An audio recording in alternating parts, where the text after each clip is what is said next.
Okay, now we begin with standard number 4, duties to employers, and number 1, standard number 4A is loyalty. As usual, I will first read out what is the most important gist of this standard. In matters relating to your employment, members and candidates must act for the benefit of their employer and not deprive their employer of the advantage of their skills and abilities, divulge confidential information, or otherwise cause harm to their employer.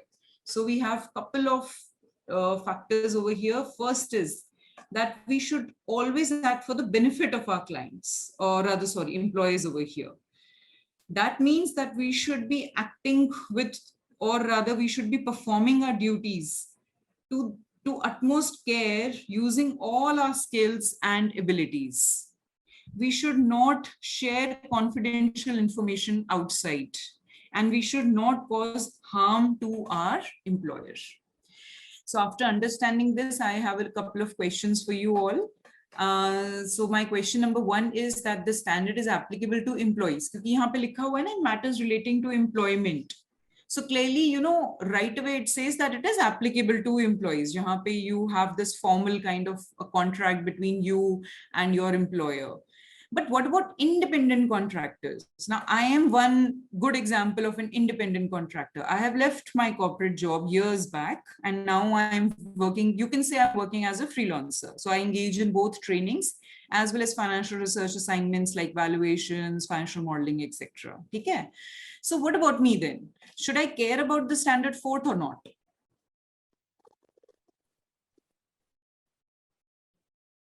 जो भी आपके मन में आ रहा है, yes, no, जो भी आपके मन में आ रहा है, अभी तो मैं simple yes, no ही पूछ रही हूँ. Should I care about this or yes, ma'am, on the behalf of clients? Yeah. Yes, I must care for this. For example, I could say that, you know, CFA is only my kind of a client. ठीक है?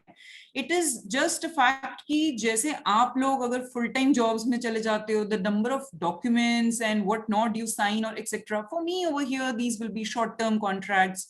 As a trainer, I will be given some, so just day before yesterday only I signed one MOU called Memorandum of Understanding, MOU. Sometimes I get some other documents as well together with MOU, like confidentiality agreements or something, which means that I will not disclose whatever training material is being given to me, so on and so forth. But the answer is, it is yes. There will be some other kind of documents, and they will be pretty much legal in nature also, which will be applicable to independent contractors like me. So again, I have to use all my skills and abilities. I should not. So again, I have just told you also, I have signed up some confidentiality agreements. So I should not divulge any confidential information, and I should not cause any harm. So, you know, reputation of my client, or if I'm getting to know something about the employer, then first of all the things that we talked last week also, that if I am having any problem with the client, first of all, let me sort out directly with the client. I should not be causing any harm to the client or employer over here. Okay, now here's an interesting set of questions. So, yeah, sorry, I have been using the word client here, but because I was using more from the perspective of an independent contractor. Otherwise, it will be always an employer, okay? Always an employer for your standard number 4th.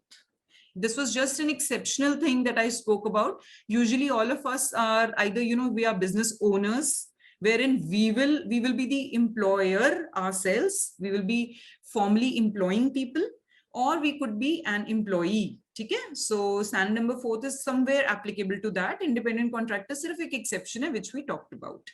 But here's an interesting set of questions now from the previous standard number 3, duties to clients and prospective clients. Then moving on to standard number 4th, should you place client first or employer first? Ma'am, if independent contractor. हाँ, तो अभी independent contractor को भी हम छोड़ देते क्योंकि वो तो वैसी exception था ना. Generally, I think somewhere someone said client first, and it is true. So between our client and between our employer, it will be client. यही hierarchy है जो हमको follow करनी है. Which means between capital markets and between our clients, it should be our capital integrity of capital markets, Then between your client, moving on from here, moving down to here, then from your clients to your employees, then clients should be given a priority. But then what about, family first or employer first? Office Employer. के family को Employer. Employer. क्या बात कर रहे हो? मतलब ऐसे थोड़ी ना हो सकता है. Ma'am professional. मैम एथिक्स इसी के लिए तो बने आपके. चलो मैं आपको बताती हूँ. So in case there is an emergency, for family first or employer first? Family. Yeah, that's how it should be. That yes, we have signed agreements with our employer, so we are legally bound as well as morally, ethically bound to perform our duties. So there's a difference between nowadays. So ab sab kuch hi work from home hi ho raha hai. So the difference is work from home हो रहा है कि work for home हो रहा है. ठीक है? अगर work for home हो रहा है तो family first हो गई. During your duty hours, let's say आमीन के लिए 9:30 to 5ish. So इसमें अगर work for home हो रहा है तो then this has been violated. But in the right sense, अगर work from home हो रहा है 9:30 to 5, after 5 o'clock, obviously the whole time is your individual time or family time, depending upon your individual circumstances also. So in cases of emergency, it should never be the case that you should not be there with your family. Obviously, in all these situations, our family comes first. Our dependents, especially if, our dependents, like, our elderly parents, or our children, obviously they should be given priority. And otherwise, if everything is good with your family, then of course concentrate with all your efforts on your employer. Okay? Again, can you earn from other sources besides job? अब इसमें सिर्फ और सिर्फ job को देखना और कोई exceptions मत देखना. आप full time कहीं पे job कर रहे हैं. Can you earn from other sources? Yes, ma'am. कोई आपको आके बोले कि प्लीज आप हमारे लिए ब्लॉग्स लिख दो and we will pay you per article. कोई आपके लिए बोले कि oh wow you are doing valuations for some hi-tech companies, so even I want a valuation for a fintech company, can you please write a report for me and I will pay you about 15,000 for this report. तो क्या करना चाहिए? No ma'am, breach of contract हो जाएगा employer के साथ. या usually तो अगर तो बिल्कुल जिसको कहते हैं ना, it is in the same line और कंपेटिटिव नेचर, स्पेशली जो मैं आपको कह रही हूँ, if somebody else who is approaching you is the competitor only of your firm, competitor ही आपको अप्रोच कर रहा है. सो आप ENY में हो और आपको KPMG अप्रोच कर रहा है एक एनालिसिस करने के लिए. I don't think so you should go out on that angle at all. वो तो पक्का ही breach of contract हो जाएगा. But otherwise, जैसे मैंने आपको भी बताया ना, via blogging or via just writing some couple of quick reports or something, जो कि आपके just like आप अपने free time पे कर रहे हो and completely different है आपके अपने इस current profession से. So you are covering pharma, somebody is asking you to do it on oil and gas, and that too just for a couple of hours, 5 hours, 7 hours, etc. So the thing is, can तो yes है, but first line क्या है कि if your employer, तो आप यहाँ पे लिख भी सकते हो कि yes तो है, but then what are the exceptions? और please ये spelling ठीक कर लेना. So exception है that if your employer only doesn't allow you, if your employer only clear cut doesn't allow you. Second, employer ने भी allow कर दिया. However, जो आप new source of income जो आप accept कर रहे हो या new contract में enter कर रहे हो, that also requires a lot of time. जहाँ पे आपका बहुत ज़्यादा time and effort जाएगा. And वो time and effort जाएगा probably from this window like 9:30 to 5 भी आपको लगाना पड़ेगा. Then also morally you should not accept it, because आप क्या करोगे, आप अपने client को काम नहीं दे रहे हो, तो अपनी जो skills वगैरह हैं जो आपको 9:30 to 5 वहां पे देनी चाहिए थी, आप किसी और को दे रहे हो, तो वो तो बिल्कुल आपको नहीं करना चाहिए. Now the thing is, जैसे मैं बोल रही हूँ, लोग ब्लॉगिंग करते हैं, लोग अदर सोर्सेस से करते हैं, तो जब करते हैं तो कैसे करोगे? So then you have to notify your employer. So notify your employer that I have entered in so and so agreement with a top media agency for writing blogs, and this is what they are going to pay me, and this is the number of hours that I will be contributing, and I will be only contributing during the weekends, which are relatively free from me. ठीक है? So अगर ये employer इसको approve कर देता है, अगर employer approve कर देता है, तो आप ये कर सकते हो. कोई इसमें डाउट है तो अभी आप लोग मुझसे पूछ सकते हो. So इसमें काफी ifs and buts हैं. Can you earn? इसका कोई स्ट्रेट अवे यस या नो आंसर नहीं है, ये सिचुएशनल ही रहेगा. बट क्लियरली आप इसमें कर सकते हो, आप कर भी सकते हो, but you have to notify your employer and you have to, and your employer also has to approve it. So let us actually, there will be certain points जो कि बहुत important होंगे. We should actually be reading from our books. So let us read this. This will be paragraph number 1, 2, 3, 4, 5, 6. Under standard fourth duties to employers, independent practice for compensation is allowed if a notification is provided to the employer fully describing all aspects of the service, including compensation, duration, nature of the activities, and the employer consents to all terms the proposed independent practice before it begins. उसको begin करने से पहले.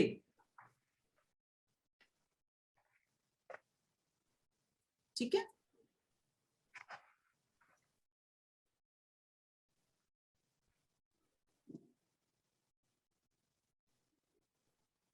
Okay, now the last one.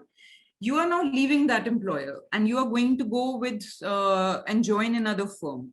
So can you actually use the confidential information? No.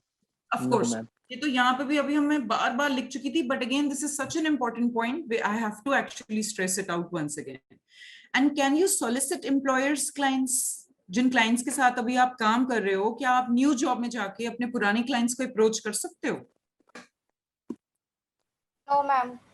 करना तो नहीं चाहिए, but this is Yes, very ma'am. common. Ideally तो नहीं करना चाहिए, but this is very common. In fact, what?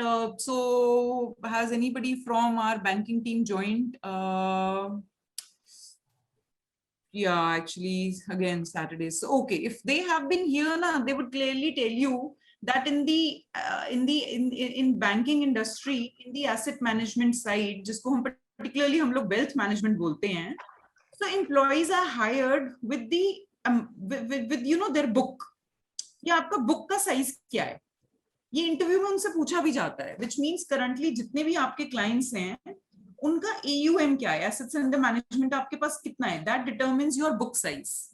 So आपने उनको equity में invest किया होगा, derivatives में, या फिर एक client fixed income side पे कहीं पे भी उनका portfolios बनाए होंगे. So clearly ये सब चीजें, these are like commonly asked because the new bank thinks that some of the previous clients can also onboard the new bank. So कहीं ना कहीं क्या है, इंडिया में तो ये I know ये हो जाता है, but other countries में हो सकता है ये नहीं होता हो. So you can solicit employers' clients, you cannot solicit employers' clients. It really depends upon the rules and regulations. Rules and regulations.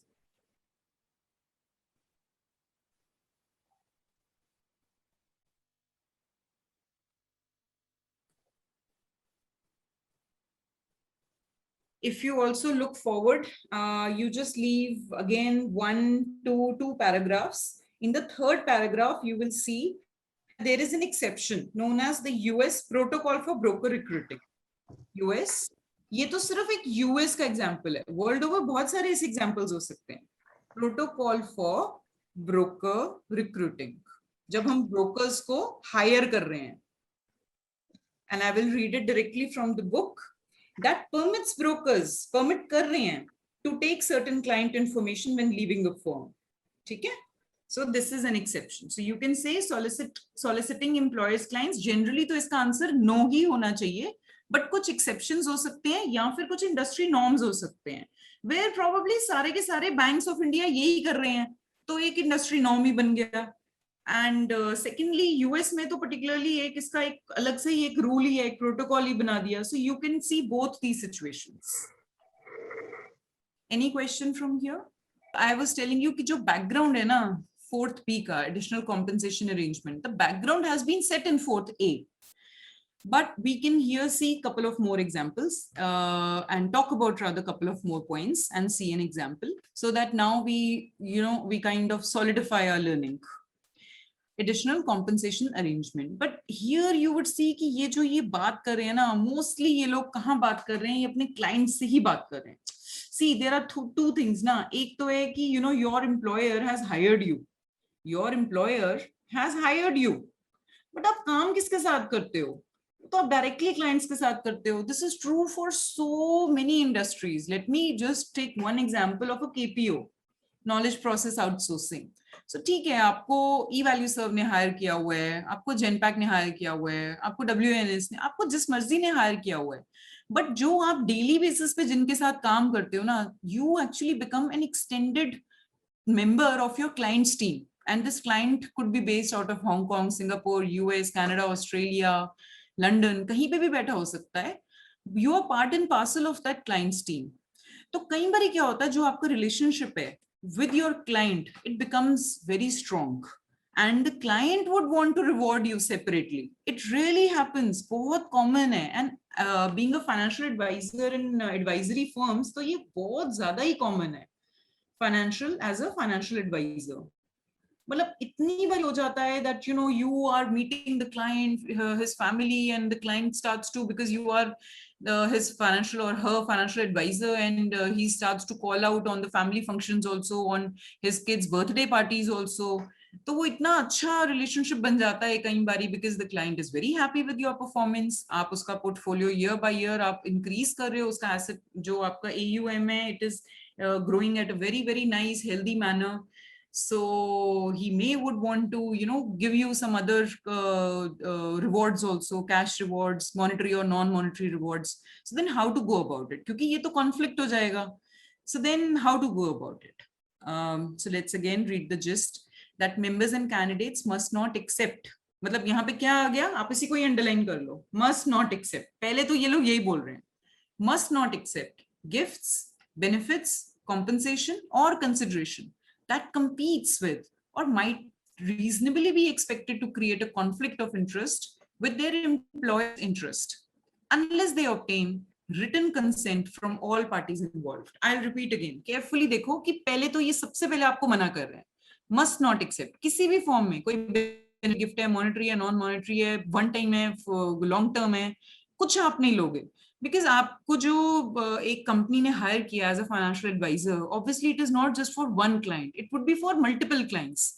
So if that one client is giving you some advantage, it is likely the manner, and we discussed this last week also, that you probably will be giving more time to that client at the cost of giving equal time to other clients जो भी आपके साथ aligned है. Because it will again create a conflict of interest, and unless, अब exception क्या हो गया, if you obtain written consent from all parties involved. So इस केस में client के साथ भी आपका written consent है, बाकी clients भी शायद अपना approval दे दें, and employer भी आपको अपना approval दे दे. So all parties involved. वैसे generally आपका employer ही होता है, जो मैंने ज्यादा cases देखे हैं. Please write, underline this, written consent, written consent. So questions कैसे आ जाएंगे कि जैसे मैंने first key point ये आपके लिए लिखा हुआ है. Will verbal consent by employer be okay here? The answer is no. यहाँ पे clearly written consent लिखा हुआ है. Written consent. So questions ऐसे tricky manner में ही आ जाते हैं. The employer, so you were just discussing this with an employer during your lunch break. So वो question ही ऐसे frame होगा. You and your boss, you were having a lunch together, and you just told him that client number 1, he's offering me this and this extra compensation, and your boss says, wow, great, you're doing a great job, go ahead, and ये वो करके. But it will be a violation, because अगर आपका boss okay कर रहा है, then he should give you a written consent. Ma'am. Yes. Ma'am, standard 1B should not have accepted lavish gifts, ma'am. Yes. But here 1B में भी हम क्या कर रहे थे कि टोकन अलाउड है ना, टोकन अलाउड है, ओके हो जाएगा, लेकिन उसमें भी आपको नोटिफाई तो करना पड़ेगा, बट लैविश तो बिल्कुल भी नहीं होगा. सो ये जो है आपका बहुत सही जा रहे हो आप. 1B और 4th B बहुत इंटर रिलेटेड है, 4th A और 4th B भी बहुत इंटर रिलेटेड है, बिल्कुल सही जा रहे हो आप. अगर आप क्लियरली देखोगे ना 1B में भी लिखा हुआ है कि अगर आपका एम्प्लॉयर ओके कर देता है ना, तो वहां पे क्या लिखा है आपको कि आपको नोटिफाई करना है अपने एम्प्लॉयर को। और वहां पे एक लाइन ये भी लिखी होगी कहीं पे कि अगर आपका एम्प्लॉयर ओके है तो आप ये गिफ्ट्स को एक्सेप्ट कर सकते हो।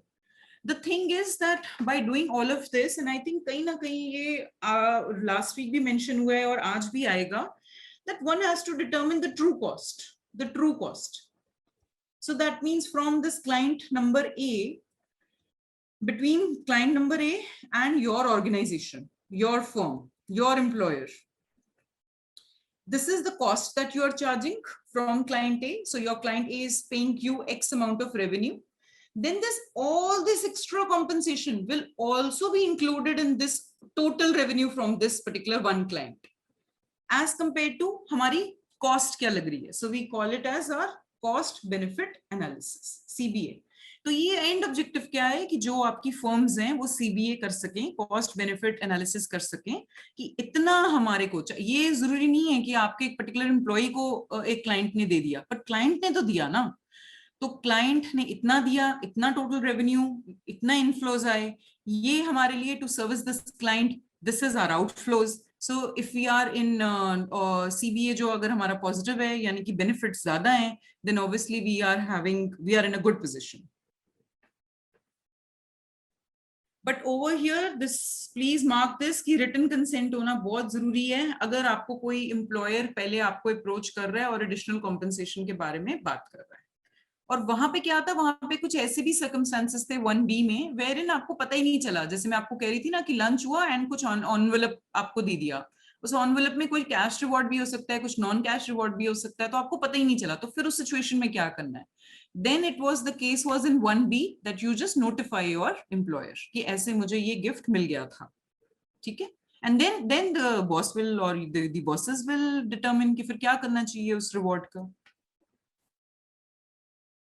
Now next it is an interesting case actually, that what is the difference between an additional compensation arrangement and a gift from a client.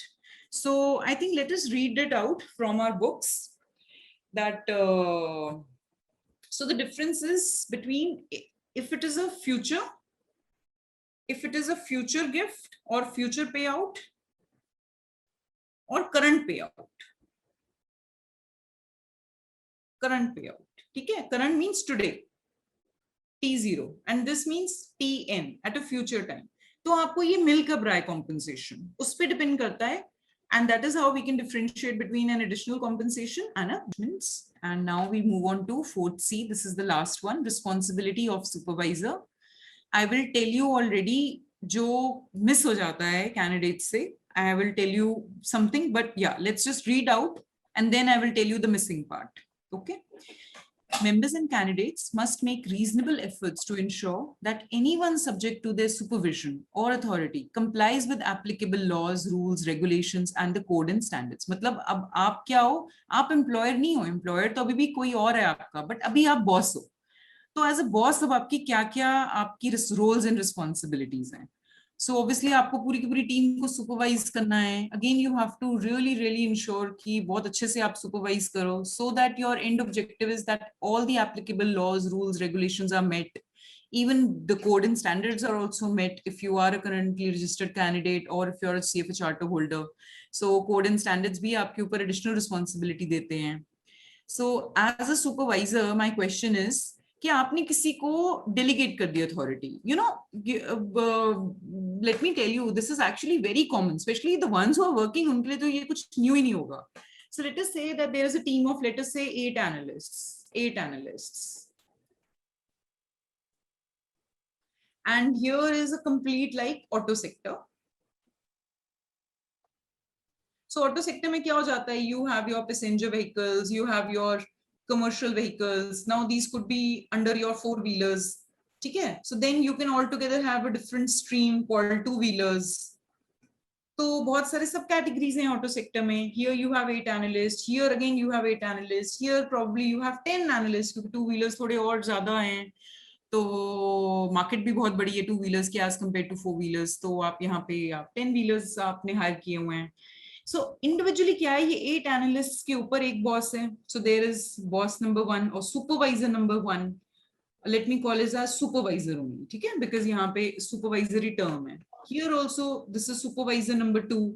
Here also it is supervisor number 3. और इन supervisors का कोई काम नहीं है. इनका काम ही यही है कि एनालिस्ट जो हैं वो प्रिपेयर करें रिपोर्ट्स को according to the bylaws or whatever is the requirement set by the research firm, and they should just produce a quality output which should meet the firm's goals as well as clients' objectives. But इसके ऊपर जो पूरा का पूरा auto sector देखता है ना, now here is a supervisor or super boss, ठीक है. Now I am talking कि you are here as a supervisor, you have delegated authority further to manage work, which is among these three supervisors, S1, S2, S3. So now is it enough? Can you now relax now कि आपने तो authority delegate कर दी है, वो लोग ही manage करेंगे? No, ma'am. No, ma'am. No. Answer is a big no, a big no. तो फिर आपको क्या करना है, आपको इन supervisors को भी आपको supervise करना है, which is why you are a supervisor. You are like a super boss. आपको इन सब bosses को भी manage करना है daily basis पे, periodic basis पे, इनके साथ आपको meetings करनी है, देखना है कि सब कुछ ठीक चल रहा है.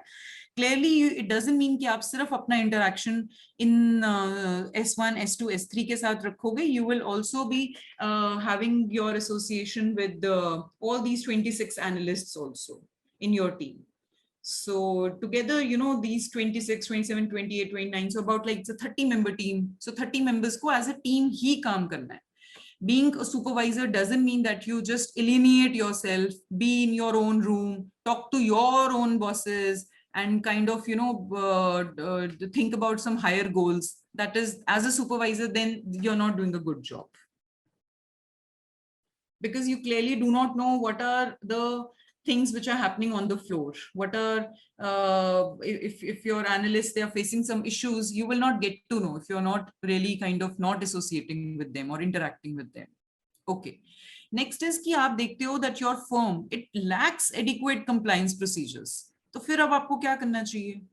मतलब कुछ rules ही नहीं है कंपनी में, जो जिसका मन कर रहा है वो वही काम कर रहा है. एक छोटी सी एग्जांपल मैं आपको बताती हूँ कि the official hours is from 12 to 8, ठीक है, 12 to 8 p.m. But somebody is coming at 1 p.m, somebody is coming at 2 p.m, logging off at about 7:30 or 8 p.m. कोई कुछ बोल ही नहीं रहा है. अगर आप obviously अगर आप टाइम ही पूरा नहीं दे रहे हो तो अपना आउटपुट कैसे आप निकालोगे? तो ये तो हो नहीं सकता. But there is no one. अगर आप एज अ सुपरवाइजर कुछ बोल भी रहे हो तो आपको कोई सुन रहा है, कोई नहीं सुन रहा है. अब इस केस में आपको क्या करना चाहिए?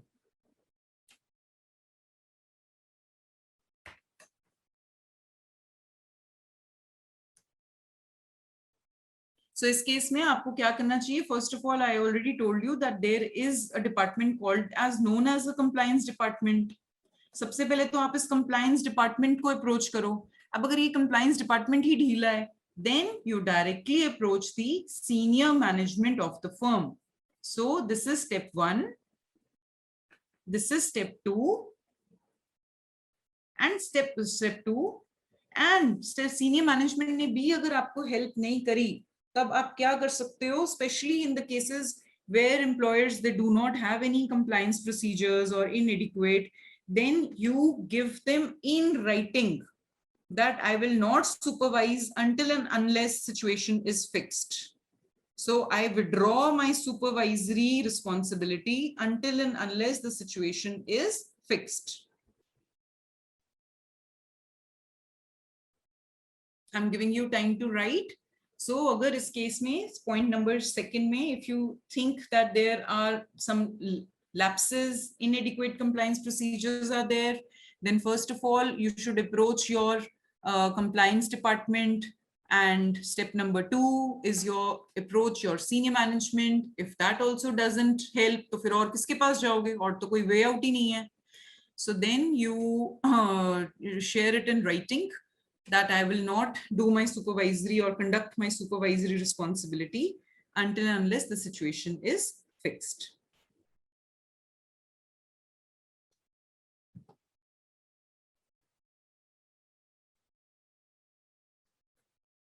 Okay, you as a subordinate, okay, you see a subordinate violating rules. तो अब आप बॉस हो, आप देख रहे हो कि आपके जो सबॉर्डिनेट है वो कुछ रूल्स को वायलेट कर रहे हैं.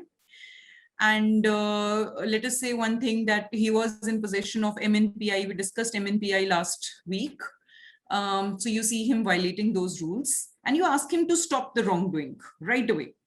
कि MNPI जो है अब आपको divulge नहीं करनी है. It is against the law also. Even you can, be behind the bars. So we discussed this whole situation last week. Is your job done? अगर आपने उसको देख लिया, आपने डिटेक्ट भी कर लिया कि वो वायलेट कर रहा है कुछ रूल्स को, और आपने उसको बोल दिया कि मत करो आगे. Is your job done? No, ma'am. No. No, ma'am. Answer तो नो है. तो फिर और क्या करना चाहिए आपको? जो मैं आपको बता रही थी ना कि स्टैंडर्ड 4th C में कुछ मिसिंग पार्ट है, वो यही मिसिंग पार्ट है कि यहाँ पे आपकी रूल्स एंड आपके रूल्स नहीं, आपकी रिस्पॉन्सिबिलिटी यहाँ पे नहीं स्टॉप होती है. आपको कुछ एक्स्ट्रा करना है. तो वो क्या एक्स्ट्रा करना है?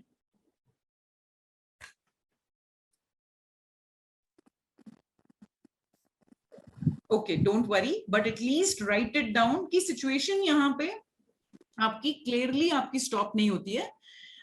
मतलब आपको यहाँ पे रुकना नहीं है, आपको कुछ और भी करना है. सो सबसे पहले just write down that detecting violation is not enough और violations is not enough. Ma'am, taking corrective actions. Yeah, perfect. So detecting violations is not enough. Stopping them is not enough.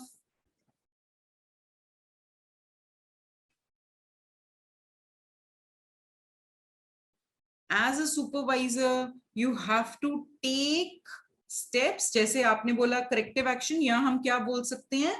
To stop future violations. हमको future, क्योंकि ये चीज तो होनी ही नहीं चाहिए थी. ये हो कैसे गई? MNPI कैसे बाहर चला गया?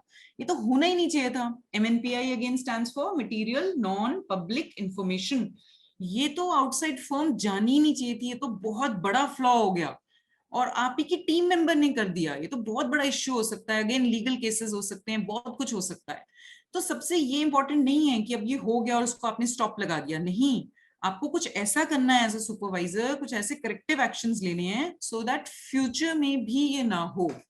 And this was the missing part in standard 4th C. Now we move on to standard number 5th, which is actually my favorite of all the standards. I can relate to this standard the most because honestly, this is why, to conduct investment analysis, to conduct financial research is why I chose CFA program as a profession. And if we are not true to ourselves, forget about being true to capital markets. ये तो बहुत बड़ी बातें हैं. That we want to protect the integrity of capital market as a whole, ये वो करके अभी तो उस position में पहुंचना so that हम जिसको कहते हैं ना मार्केट्स को हिला दें, कुछ ऐसा सा फ्रॉड कर दें जैसे हर्षद मेहता ने जी ने किया था, उधर तो पहुंचने अभी तो बहुत दूर की बात है. सबसे पहले तो we have to kind of try to assess what is it that we want, what is it that we actually like or love doing. So yesterday I was reading this LinkedIn post. It was by an entrepreneur who has bootstrapped plenty of startups now. By bootstrapping we mean कि जो आप अपने internal revenue generation या cash flow से ही आप अपने businesses को चलाते हो, जिसमें outside funding नहीं होती, उसको हम कहते हैं bootstrapped businesses. मैं तो बस वैसे ही एक example दे रही हूँ, just for an extra knowledge, nothing else. Bootstrapped. So he was saying that he quit his job, etc. But fast forward, he showed a picture of one of his dream cars. I think it was an Audi or something. And he said ki I just love doing coding and I can code for 13 hours straight. And I have earned everything, all these successful businesses, which are part and parcel of my corporate life now. And I have kind of achieved what I have achieved by doing coding. So if we can also say on, in similar vein, if we can also say something, if not just on LinkedIn, probably to our near and dear ones, like our family members or friends, like I do, and so many of my other colleagues do, that we love, we love evaluating companies, going through all these financial documents like financial reports, industry reports. So not for a moment also I get bored. कि अरे यार इतना बड़ा लिखा हुआ है. As a private equity analyst, even you have to read all these legal documents also, like shareholder agreement, and even for many a times debt agreements also. So debt agreements are very very heavy agreements. उसमें से आपको covenants read करने होते थे, बहुत कुछ read करना होता था. But not for a moment I feel bored, because this is really something I can spend my whole life on. Even right now I'm talking about, if I'm taking CFA classes, I'm talking about these topics also only. So this standard is more towards your own individual preferences rather than something which is coming from the institute. Abhi institutes to aapko bol denge ye karo wo karo ye karo wo karo. So what it is doing is, let me just read it out from the gist, that they're asking us to exercise diligence, be independent, be thorough, etc., etc. But I would say that take it the other way around, that we are in this profession because we like being diligent, we like being independent, we like being thorough, we like recommending investment products to our clients, and also even to take actions also on behalf of them. So there are so many clients, let us say especially the retired professionals or very busy HNIs, high net worth individuals. They just tell us, ki, please, whatever you want to do, buy, sell, this security, that security, just do that on our behalf, because we don't have time. So if that is like the trust also that they are giving to you, or placing trust in you. So if you don't like the work that you do, तो फिर तो purpose ही defeat हो जाता है. First of all, CFA program में enter करने का, and secondly इस industry को join करने का. So each and every line, each and every word that you are reading from the standard number 5th, just think of your own personality first, and then see that if you can, or currently if you will be able to do justice, or in the future also if you will be able to do justice. अभी अगर आप students हो तो आप मुझसे पूछ सकते हो, मैम अभी हम कैसे बताएं कि हम thorough हो सकते हैं, हम independent हो सकते हैं, हमें तो ये इतने heavy words का भी meaning नहीं पता. But I'll tell you the second thing. The second aspect is that when you will start reading other material like your equity, debt, which are like hardcore asset classes, and then the tools and techniques. So FRA, one example, economics is there, so on and so forth.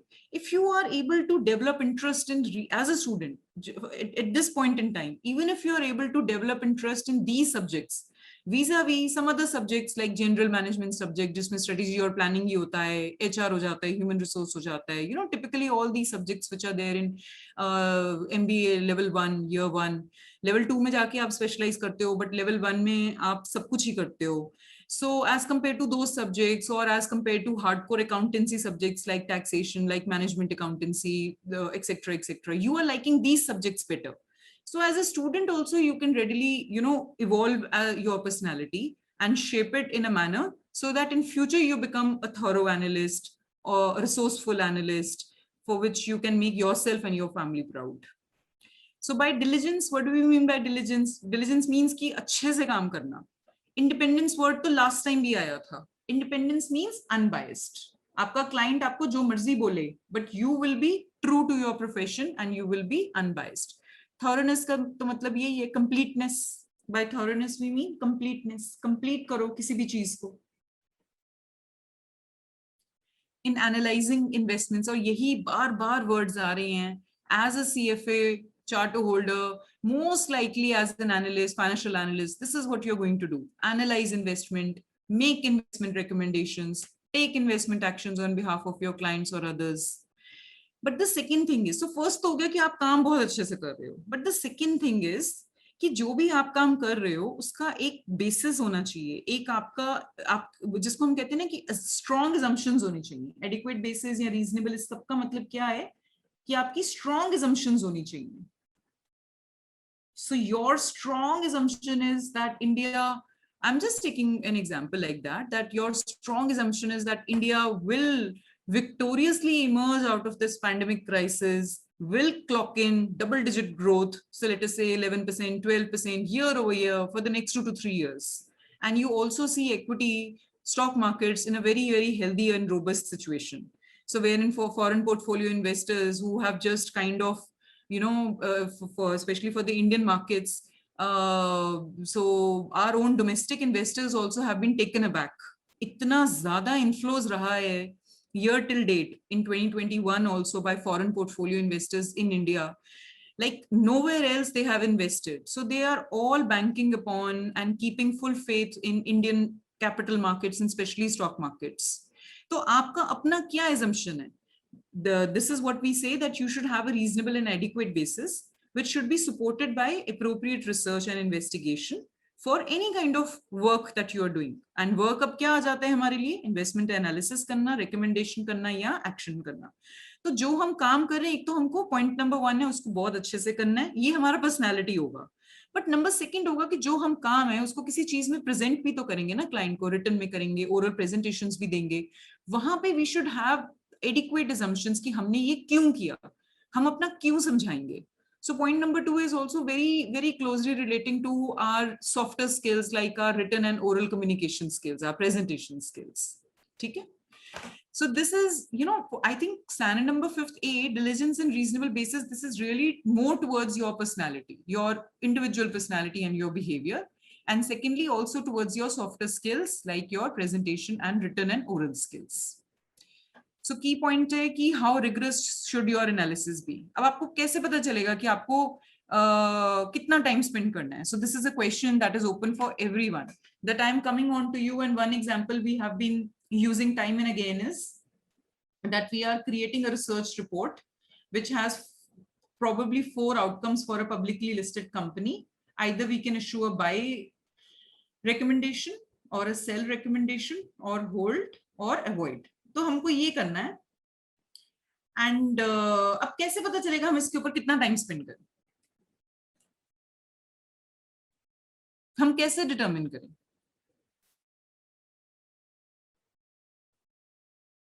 Any thoughts please? कुछ तो thought आना चाहिए.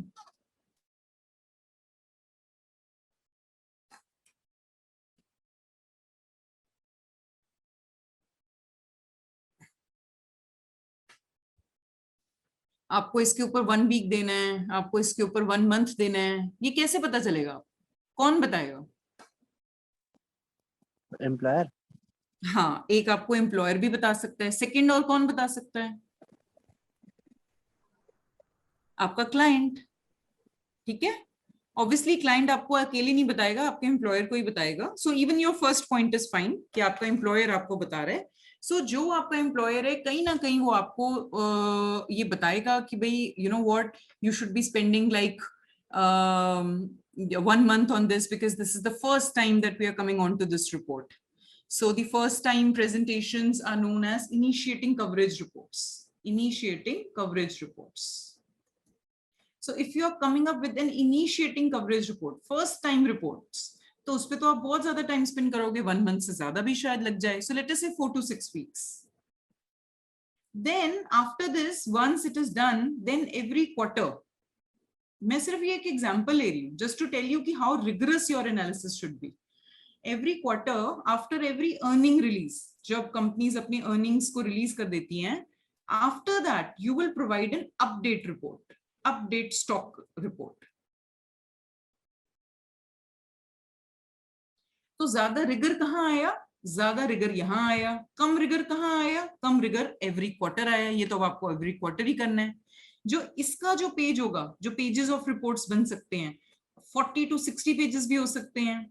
जो ये वाले हो सकते हैं, ये सिर्फ 8 to 10 भी हो सकते हैं, क्योंकि बस आपने क्विकली अपडेट दे दिया, इतना रेवेन्यूज इंक्रीज हो गया, इतना ईपीएस इंक्रीज हो गया, ये इनलाइन था, ये कंसेंसस के साथ था या नहीं था, this is what we expected and this is what we expect going forward, this is how our target price is also changing. So this is just an update stock report जो आपकी जल्दी भी हो जाएंगी because already your valuation models are in place. So initiating coverage report में ज्यादा rigour है, and then आपकी रिपोर्ट just update reports में कम रिगर है. So who will determine and how will determine? Your scope of work will determine. So the best answer is your scope of work will determine together with your client and your employers. Scope of work. Now, last week also we discussed that in one of the examples I spoke about that you're using a industry report, which is of some other analyst. Now, this other analyst belongs to research firm called Value Alpha. Value Alpha. तो value alpha जो होते हैं वो industry reports बनाते हैं, and one industry, pharma industry, and you kind of you want to use this pharma industry report in your stock report. So कैसे जाता है? EIC, ये हायरार्की रहता है हमारा यूजुअली टॉप डाउन में. पहले हम इकोनॉमी को करते हैं एनालाइज, फिर इंडस्ट्री को करते हैं, फिर कंपनी में आते हैं. तो ये स्टेप हमने यहाँ से पिक कर लिया. तो क्या हम कर सकते हैं? Is it okay to use third party research services? Ma'am, if it is a trusted source, we can use it. Yeah, right. So इसमें हमको क्या करना चाहिए? But do you remember from last week discussion कि clients को लेकिन ये पता होना चाहिए. You should disclose this service to your clients also कि भाई we use third party research services. So the answer is a yes. और करते भी हैं, बहुत ज्यादा करते हैं. Last week I also told you about buy side and sell side. तो buy side and sell side they are kind of वो एक दूसरे की services लेते ही रहते हैं. This is how as industry also we are all growing together.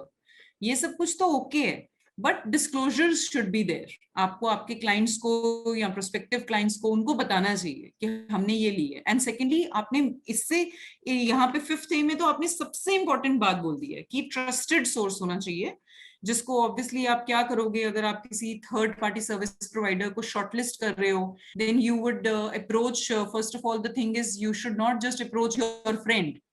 ठीक है, you should not give preference to your friend or any family member who is working with the research value alpha और उनको contract दे दिया जाए. ऐसे नहीं होना चाहिए. You should first approach couple of research service firms. उनके आप sample reports मंगवाएं, उनकी services जानें. If you are feeling confident, if you are satisfied with the services, then only engage this third party research service provider.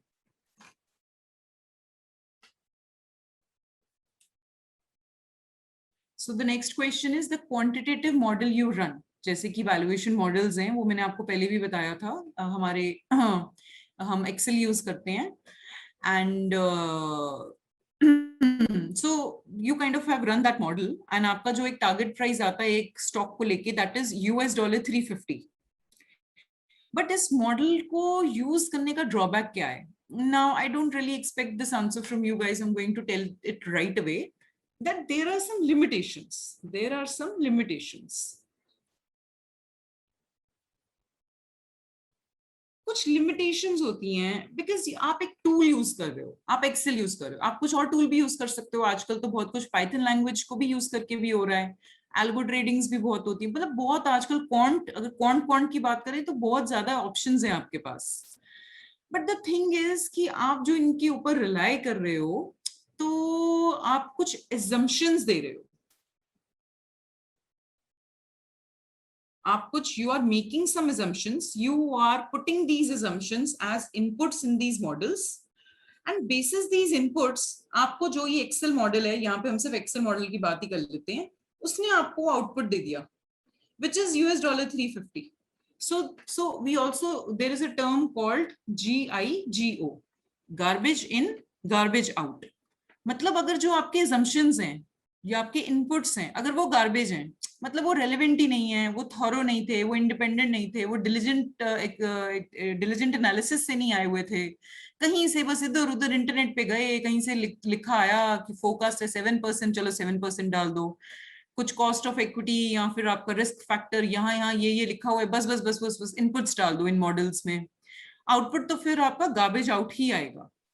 So ये quantitative models, they heavily rely upon the assumptions that you are taking, the inputs that you are giving to these models. Definitely they will work on a superior basis. अपने हाथों से बनाने से तो बहुत better है कि ये models हम Excel पे run कर दें या फिर Python language use कर लें. There is bit of algorithmic, so AI, artificial intelligence is also there, algo tradings are also, some programs are there. तो बहुत कुछ यूज कर करके आप लोग कुछ प्राइजेस पे आ सकते हो. There are numerous ways, but the key point is कि assumptions and inputs will, your assumptions and your inputs will only determine the output. तो ये चीज को आपको आपके क्लाइंट को भी बतानी चाहिए कि हम ऐसे मॉडल्स को, और ये इंडस्ट्री स्पेसिफिक है, मतलब हमारे इंडस्ट्री स्पेसिफिक एग्जांपल ही मैं दे रही हूँ आपको, सब लोग यूज करते हैं. सो ये क्लाइंट्स को वैसे तो कहीं ना कहीं पता होता भी है कि ऐसे ये वैल्यूएशन मॉडल्स पे वर्क होते हैं या फिर ऐसे ऐसे सॉफ्टवेयर्स पे वर्क हुआ जाता है एंड ऐसे करके टारगेट प्राइजेस आ रहे हैं, इन्हीं टारगेट प्राइजेस के बेसिस पे हमें ये रिकमेंडेशंस आ रही हैं, buy sell hold and avoid, but still आप अपने क्लाइंट को फिर भी बता दो. Okay. Your opinion in a, so I have deliberately left one point over here, which is very important, which I will test your knowledge in the next question that I have put in. Okay. Your opinion in a group, अब ये altogether different है, altogether different है. Again, this is relating to somewhere, you know, your behavior. That we are all going to work in teams. मैंने अभी आपको पहले भी एक example बनाया था, wherein they were like, you know, a team of let's say 37, 38 analysts. Somewhere I wrote that, I have now erased that example, that it was a team of let us say 30, 40 analysts, and you all work together, and you've got your teams also, particularly your teams also. तो यहाँ क्या हुआ है that your opinion in a group task, it differs from the majority team members. मतलब आपका opinion है sell, but majority team members का opinion है buy. अब आप क्या करोगे?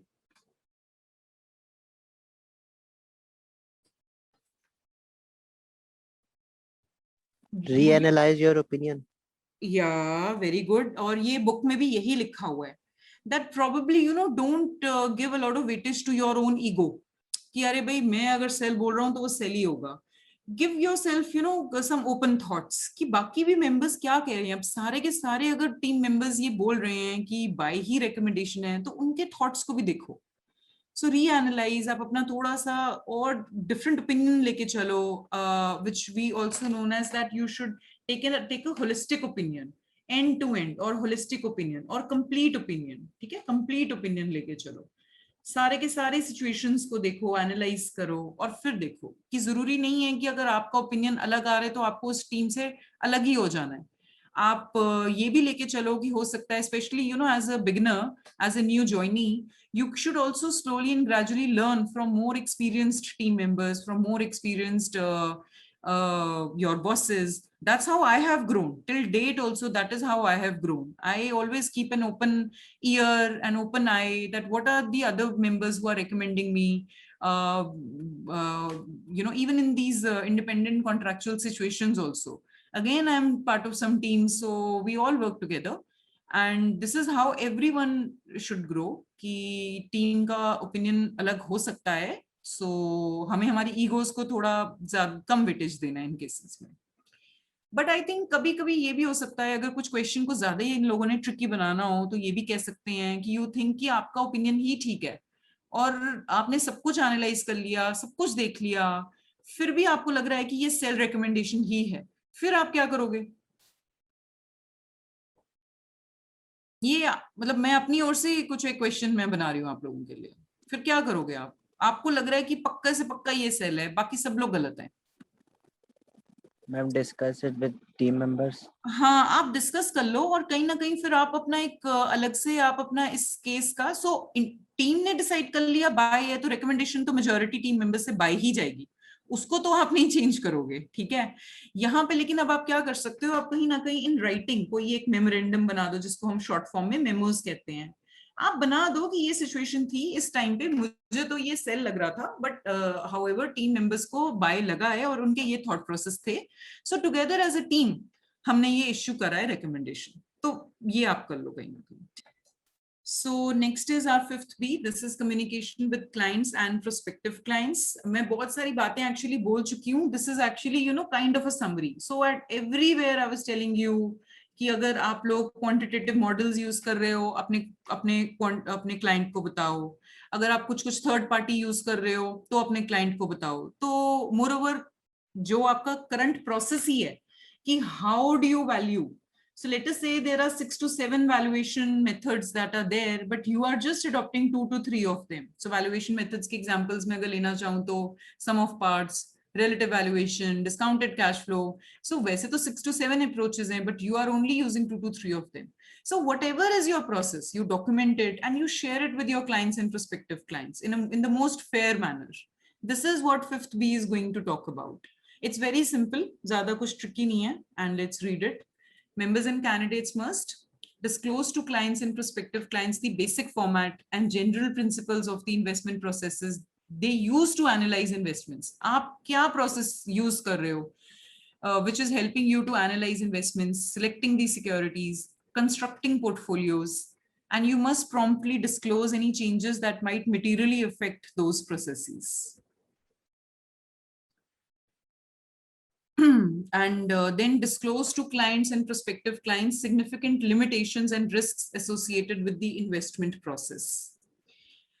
Use reasonable judgment in identifying which factors are important to their investment analysis, recommendations, actions, and include those factors in communications with clients and prospective clients. Distinguish between fact and opinion in the presentation of investment analysis and recommendations. इसको please underline कर लेना, fact and opinion को. इसमें बहुत आप questions देखोगे. Please read this again. आप please अपना खुद read करो. Just read this out. अगर कुछ नहीं समझ आ रहा तो अभी आप मुझसे पूछो.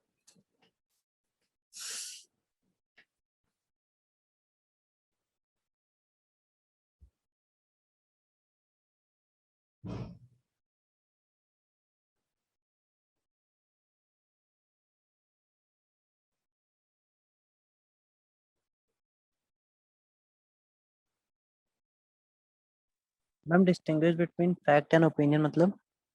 Yeah. So यहाँ पे अगर मैं आपको पिछले क्वेश्चन पे लेके जाऊं जहां पे वो बोल रहा है कि मैक्सिमम प्रोडक्शन लेवल, और if I am just here only, maximum production will be 5 million. Is it a fact or an opinion? Opinion. Yeah, क्योंकि फ्यूचर में होगा ना ये चीज और आपको पता ही नहीं है. Nobody has the, we say nobody has the binoculars to see what will happen in the future. तो अगर आप ये बोल रहे हो कि as a company there is the statement from the company, we will achieve a production level of 5 million. Next statement, we may, sorry, अगर हम ये लिख रहे हैं we will achieve a production level of 5 million और अगर हम ये लिख रहे हैं we may achieve a production level of 5 million, तो इसमें से क्या fact है, क्या opinion है? First sentence is a fact.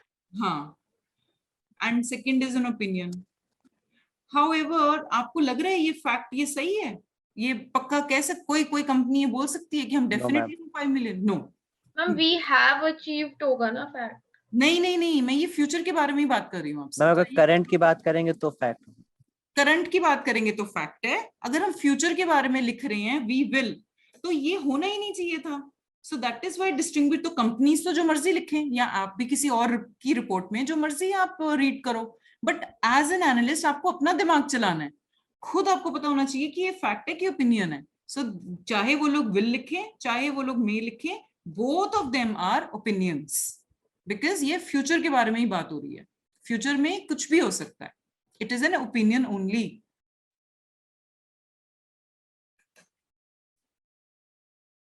Okay, so अब यहाँ पे ये जो communications की बात कर रहे हैं और जैसे आपको होना है अपने clients के साथ, reasonable judgment रखनी है, disclose करनी है limitations और ये सब. So should you be also मतलब careful while you are having oral conversations, let's say on a call. अब clients के साथ तो हम बहुत सारी calls पे रहते हैं. Should you be giving equal importance to your verbal communications also? कि सिर्फ written में ही सब कुछ होना चाहिए? I'm verbal also. Yeah, very much. In fact, the answer is, are verbal communications also included? The answer is very much. Very much. Verbal communications are also included. Okay. Are expectations based on statistical modeling, facts or opinions? So अभी statistical modeling आप वही सोच लो जो मैंने discuss किया था with regards to quant modeling. तो ये fact होंगे कि opinions होंगे? आपका ये जो US डॉलर 120, हाँ, ये सब कुछ opinion only, yeah. ये fact नहीं हो सकते क्योंकि इनकी लिमिट इतनी सारी तो इनमें limitations हैं. इतना सब कुछ तो हमको एज एन एनालिस्ट हमको फोकस करना पड़ता है, सेल्स फोकस करनी है, और खाली आपकी अपनी सब्जेक्ट कंपनी की नहीं, कंपेटिटर्स की भी सेल्स फोकस करनी है, ओवरऑल मार्केट की करनी है, मार्केट कंडीशंस को फोकस करना है, उनके फ्यूचर की इन्वेस्टमेंट नीड्स को फोकस करना है, फ्यूचर कैपिटल मार्केट नीड्स को फोकस करना है. तो definitely these are not facts, these will be opinions. Okay. Should we explain changes in risk factors to clients after an investment has been done? मतलब आपने client के साथ बैठकर उसको सारा प्रोसेस बता दिया, this is this and this and this is how we construct a portfolio, and in that you let us say you included gold. Now there has been changes in the risk factors pertaining to gold. Once India government it has banned gold imports. Example मैं ले रही हूँ, gold imports जो है वो ban हो गए हमारी कंट्री में. तो ये जितने भी गोल्ड ज्वेलर्स थे और वो सब, ये तो बहुत ज्यादा रिलाई करते थे इंपोर्ट के ऊपर. तो यहाँ पे क्या आ जाएगा इस मार्केट में, वोलेटिलिटी इंक्रीज हो जाएगी गोल्ड प्राइजेस में.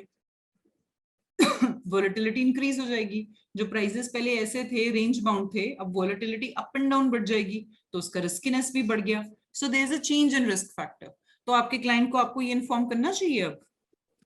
Yes, ma'am. Yes, it Yes, doesn't ma'am. matter. Yeah, it is an emphatic yes. It really doesn't matter कि आपने पहले किया था कि नहीं किया था, गोल्ड में इन्वेस्ट अभी कर रखा है कि नहीं कर रखा है, कर रखा है या नहीं कर रखा है, लेकिन कुछ भी चेंज है आपको आपके इन्वेस्टर को या प्रोस्पेक्टिव क्लाइंट को या करंट क्लाइंट को आपको बताना ही बताना है. Because this is an important factor which is important to for them with during your communications. Ma'am, this standard is very much similar to the previous one. Yeah. Actually, this is वही मैं आपको तभी मैंने लिखा ना, ये बस summary आ रही है. So अगर आपके previous standards आपके अच्छे से आपको knowledge है उनकी, तो ये इसको बहुत easy हो जाएगा आपको. मैम बट मैम अगर एग्जाम में हमने स्टैंडर्ड 5th B भी कर दिया 5th A भी कर दिया तो वहां पे ना आपको ना लैंग्वेज ही ऐसी बताई होगी कि आपने कुछ पर्टिकुलर कुछ कम्युनिकेशन किया था in the form of a report और योर ओरल प्रेजेंटेशन और समथिंग, तो आपको ना लैंग्वेज के ऊपर फोकस करना. ठीक है, फिर वहीं से ही आपको पता चलेगा कि 5th B है कि 5th A है. Okay ma'am. So let's do one example. Clara Marlin is a CFA charter holder, manages an investment fund specializing in foreign currency trading. Marlin writes a report to investors that describes the basic characteristics of a strategy, which is based on an expected appreciation of the euro relative to other major currencies. मैं यहाँ पे पहले आराम से आप पढ़ लो इसको. Investment fund को मैनेज करते हैं, तो इन्वेस्टमेंट फंड जो है वो स्पेशलाइज करिए foreign currency trading. Do you know कि जो हमारी फॉरेन करेंसी है मार्केट, उसमें बहुत सारी फॉरेन करेंसीज हैं. Obviously the commonly traded basket of commonly traded, can you give me example of commonly traded basket of foreign currencies? Dollars, USD, Yeah, so USD dollar भी हो गया आपका, then euro, then GBP, right, pound हो गया आपका, then येन भी हो गया ना. yes. तो हम हमारा रुपी को क्यों छोड़े लिख देते हैं, INR भी लिख देते हैं. So there are some trades which happen in your let us say the movement. जैसे कि हम स्टॉक मार्केट की अभी तक बात कर रहे थे, जहां पे मैं एक कंपनी का नाम आपको बता रही थी, मारुति, ONGC एक्सेट्रा. वहां पे आप क्या ट्रेड करते हो, करंट मार्केट प्राइस ये है, फ्यूचर में टारगेट प्राइस अप है, तो भाई अभी क्या करो, इसको बाय कर लो. और अगर फ्यूचर में जो टारगेट मार्केट प्राइस है वो कम है, तो अभी क्या करो, इसको सेल कर दो, जिसको हम कहते हैं शॉर्ट सेल. इंडिया में तो वैसे शॉर्ट सेल, और वो भी कैश मार्केट में तो अलाउड नहीं है, बट फॉरेन मार्केट्स में हो जाती है शॉर्ट सेल. यहाँ पे ऐसे ही आप करेंसी मूवमेंट पे भी स्पेकुलेट कर सकते हो. लेटेस्ट से रुपीस डॉलर, तो अभी रुपीस डॉलर फॉर एग्जाम्पल, अभी तो वैसे 75 है, फॉर एग्जाम्पल ये 80 पे भी जा सकता है और ये आपका 70 पे भी जा सकता है. ठीक है, सो इस मूवमेंट पे भी आप ट्रेड कर सकते हो. आप फॉरेन करेंसी स्पेशलिस्ट जो एनालिस्ट होते हैं वो इस सेगमेंट में भी स्पेशलाइज करते हैं, who have a lot of knowledge about how these these pairs of these currencies, they have, depending upon the historical correlation, their future co-movement, current co-movements, तो उसके बाद वो इसका भी कुछ टारगेट प्राइसेस बना लेते हैं, बट ये बहुत ही शॉर्ट टर्म होते हैं, जैसे 1 वीक हो गया, बहुत शॉर्ट टर्म फोकास्ट निकलते हैं ये, 1 वीक 2 वीक्स 3 वीक्स, मतलब लेस देन 1 मंथ ज्यादा कॉमन है। यहाँ पे तो जो टारगेट प्राइसेस होते हैं ना स्टॉक्स को लेके, वो 1 ईयर के रिगार्डिंग होते हैं, वहां बेंचमार्क ही 1 ईयर है एक्चुअली हमारी इंडस्ट्री में। सो यहाँ पे क्या हो जाता है, वो कहते हैं 1 वीक में ये 75 to 76 चले जाएगा, या 75 से ये 74 पे चले जाएगा, तो ऐसे ट्रेड प्लेस कर दो। So this is what known as foreign currency trading में स्पेशलाइज करना। So Marlin, this analyst, writes a report to investors that describes कि basic characteristics क्या हैं, जिसमें वो लोग ये बता रहे हैं कि यूरो जो है वो appreciate होगा as compared to major currencies, appreciate होगा, बढ़ेगा। So Marlin shows the projected returns. तो अब इनका thesis क्या है? Thesis is euro appreciation. But एक ये बहुत अच्छी बात कर रहा है, ये इसको क्या कर रहा है, ये 3 सिचुएशंस बता रहा है कि euro appreciates less than 5%, between 5 to 10%, more than 5%, ठीक है। So appreciates less than 5%, 5 to 10%, and greater than 10%.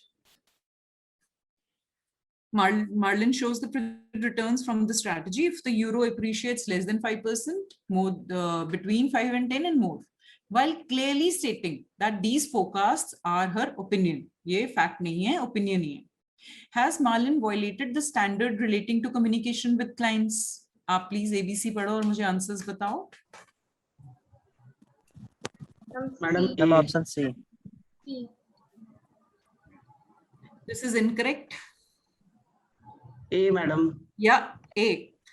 So यहाँ पे आप ये लेके चलो कि जो भी आपका ये होता है ना, जब भी आप ये फैक्टर ओपिनियन कर रहे हो, ये कर रहे हो, मैं किसी और कलर में आपको बता रही हूँ, चाहे आप फैक्ट एंड ओपिनियन बताओ, चाहे आप सिग्निफिकेंट लिमिटेशन बताओ, चाहे आप चेंजेस इन रिस्क फैक्टर बताओ, चाहे आप एक लिमिटेशन बताओ, तो मैंने आपको क्या बताया था, आपको ये चीज तो करनी ही करनी है। अगर आपने ये चीज तीनों की तीनों चीजें नहीं करी ना, तो आपने गलत करा है। आपको बेस केस भी लेना है, आपको बेस्ट केस भी लेना है, आपको वर्स्ट केस भी लेना है। यहाँ तो आपने सिर्फ और सिर्फ एप्रिसिएशन की बात करी, एक होता करंट, कि करंट क्या चल रहा है, वो तो हमें यहाँ बताया नहीं गया। एक होता है एप्रिसिएशन और थर्ड केस होता है डिप्रिसिएशन। तो आपने डिप्रिसिएशन क्यों नहीं बताया अपने एनालिसिस में? So the answer is first, violation हुआ है, she did not include a scenario in which the euro depreciate. तभी मैंने आपको लिखा भी था कि आप ये तीनों के तीनों केसेस जरूर लिखो, क्योंकि इनकी अलग अलग लैंग्वेजेस में आपको क्वेश्चंस आएंगे। The more questions that you will attempt, आपको समझ आती जाएगी कि ये किस वेरिएंट्स में आपको पूछा जा रहा है। बट ये क्वेश्चन यहीं से ही आया था। The origin of this question came from here only.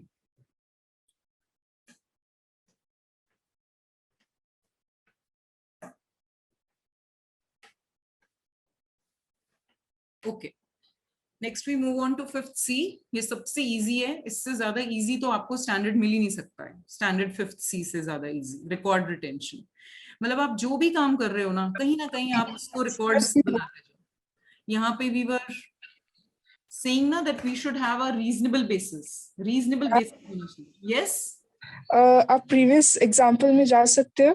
या हियर, सॉरी, दिस वन। हाँ, मेरा आंसर ए ही था, बट मैंने ओपिनियन के बेसिस में वो चुना था, like so this is these are opinion, और वही तो ये बोल रही है ना कि ये ओपिनियन है, ये फैक्ट्स नहीं है, तो वो तो वहां तो वायलेशन नहीं हुई। वो बट तो आपने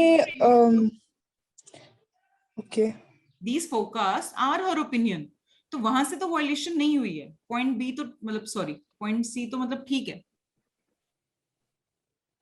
हमारा यहाँ पे क्वेश्चन क्या है, पहले हमें ना ये भी पढ़ना चाहिए ना। हमारा क्वेश्चन क्या था? क्वेश्चन था कि हैज शी वायलेटेड और नॉट वायलेटेड। वायलेशन तो हुआ है, but not on the basis of her differentiating between her forecast as opinion और अ फैक्ट। वो उसने सही किया है। Is it okay? Yes ma'am. Okay, good. So yeah, so we move ahead as we were talking about diligent basis है या जो भी है, whatever we have been spoken about.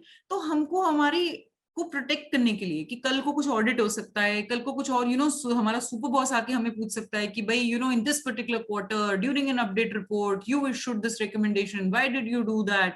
तो हमें क्या करना चाहिए, हमें हमारे एक तो होती है कि रिपोर्ट्स बनाना, वन एस्पेक्ट इज रिपोर्ट्स बनाना, अपने एनालिसिस बनाना, बट इसके पीछे आपका बहुत सारी चीजों को हम स्टडी करते हैं, बहुत सारी रिपोर्ट्स को, एक्स्ट्रा इंफॉर्मेशन को स्टडी करते हैं, जिसको हम कहते हैं एडिशनल इंफॉर्मेशन।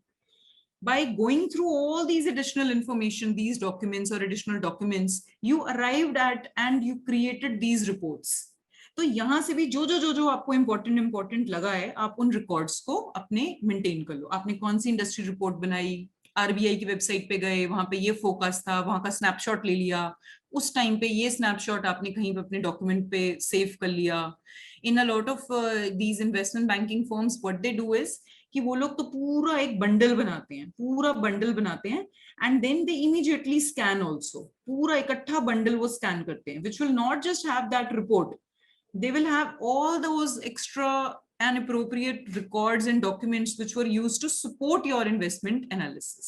So यहाँ पे कीवर्ड क्या आ गया कि एक्स्ट्रा जो भी आपने यूज किया है, थर्ड पार्टी रिसर्च प्रोवाइडर किया था यूज, ब्लूमबर्ग से कोई डेटा डंप ले लिया, फाइनेंशियल डेटाबेसेस कुछ और ले ली, कुछ आपने इकोनॉमिक टाइम्स से कुछ ले लिया, कुछ मैनेजमेंट कमेंट्री से ले लिया, ये तो आपको करना ही पड़ेगा as analyst.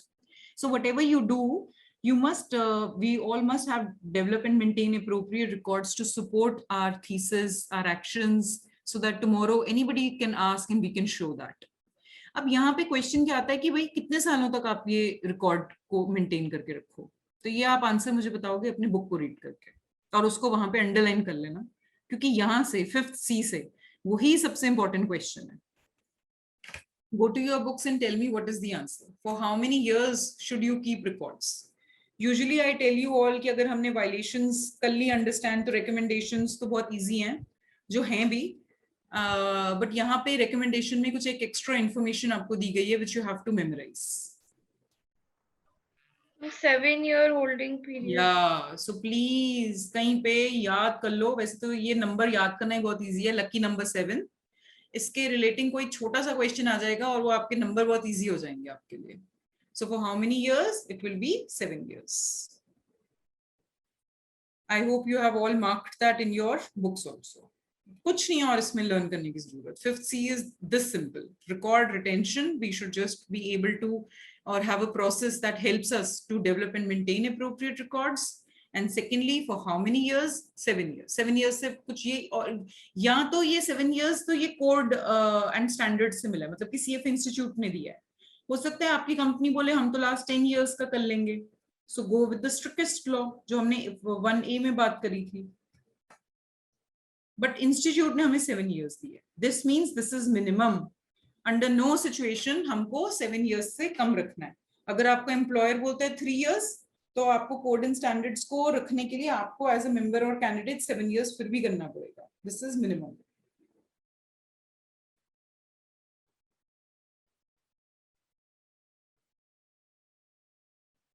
I think please आप एक देख लेना, अगर आपकी कोई फर्म की पॉलिसी है, और मैं भी ये चेक करती हूँ पॉइंट, अगर कोई फर्म की पॉलिसी है which let us say is 3 years or 5 years, so should you go with this firm policy or should you go with that? क्योंकि यहाँ पे exact language ये लिखी हुई है कि if no regulatory standard or firm policies are in place, then the standard recommends a 7-year minimum holding period. So I think if whatever is your firm policy, you can go with that. In absence of any of your firm or your regulatory policy or standard, then there is a minimum holding period of 7 years. The key is minimum. This is standard number 6, और ये बहुत important section है, which is about your conflicts of interest. So एक conflict of interest हमने disclose किया था, and what was that conflict arising from? That if you are fully employed with an organization with you, so you are actually having a contractual obligation on a full-time basis, but then you receive some requests for, let's say, blogging, or let's say writing some report recommendations from where you are going to get some extra info in extra earning. So then in those situations, what should you do?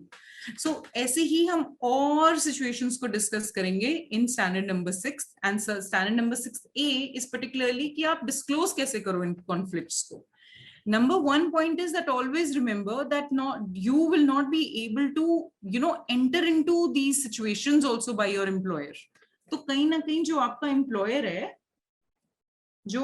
employer है आपको वो ही पहले anticipate करके मना कर देगा that in no situation are you allowed to earn any additional revenue from any additional source. तो आपका जो आप फॉर्म फाइल करते हो इनकम टैक्स डिपार्टमेंट को उसमें सिर्फ एक ही हेडिंग होनी चाहिए, that is income from your salary, और हमें कुछ नहीं दिखना चाहिए.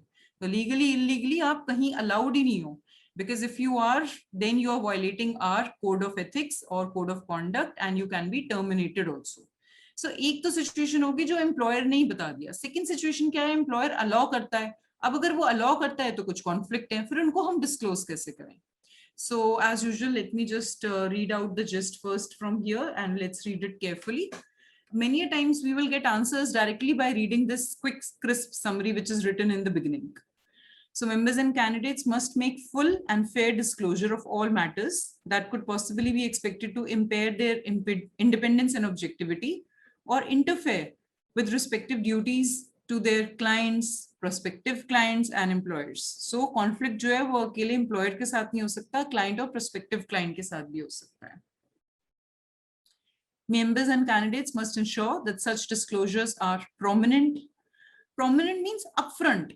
ये नहीं है कि कहीं पे जैसे ना mutual fund investments are subject to market risk, तो बस कहीं पूरे के पूरे 30 पेज डॉक्यूमेंट में से एंड में कहीं स्टार मार्क करके कहीं पे छोटा सा लिख दिया हो, ऐसे नहीं.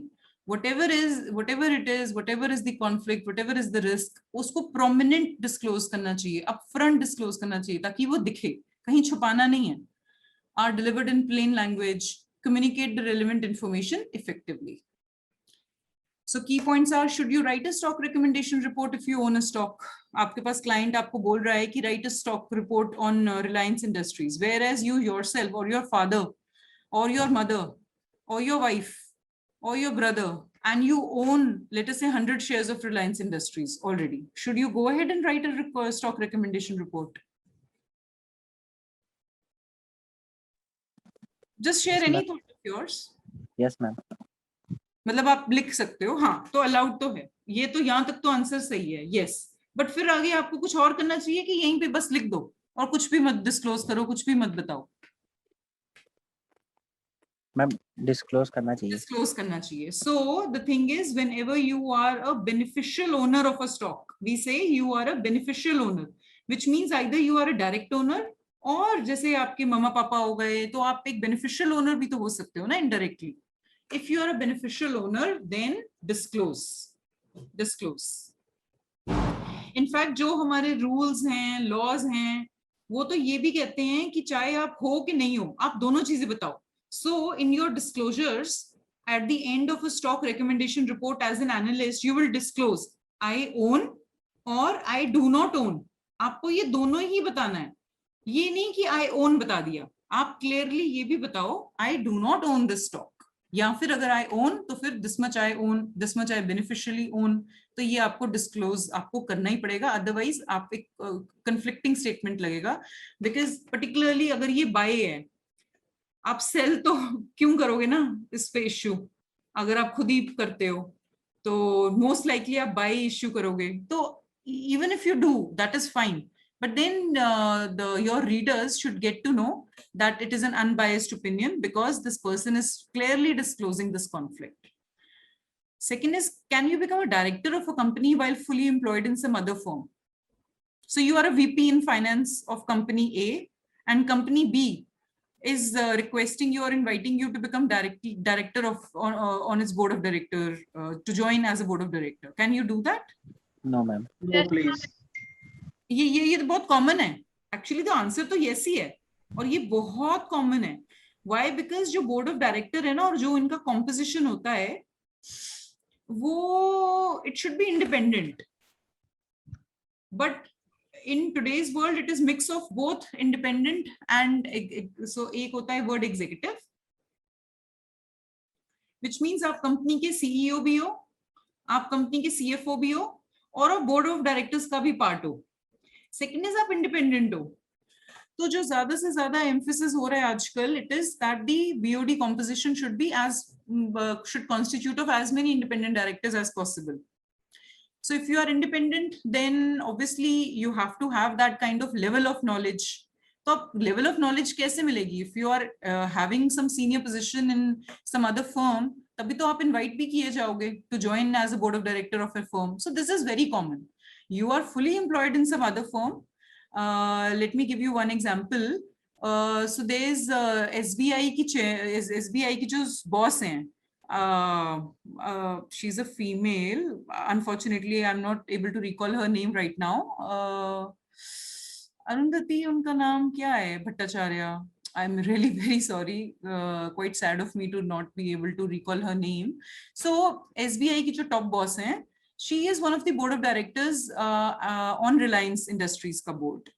तो ये चलता रहता है. So the thing is yes, but आप ये सोचो कि to become a board of director आपको बहुत ज्यादा टाइम भी स्पेंड करना पड़ेगा, मीटिंग्स होती हैं और बहुत सारी और फॉर्मेलिटीज होती हैं, and these are all from your these bylaws are there in your corporate laws.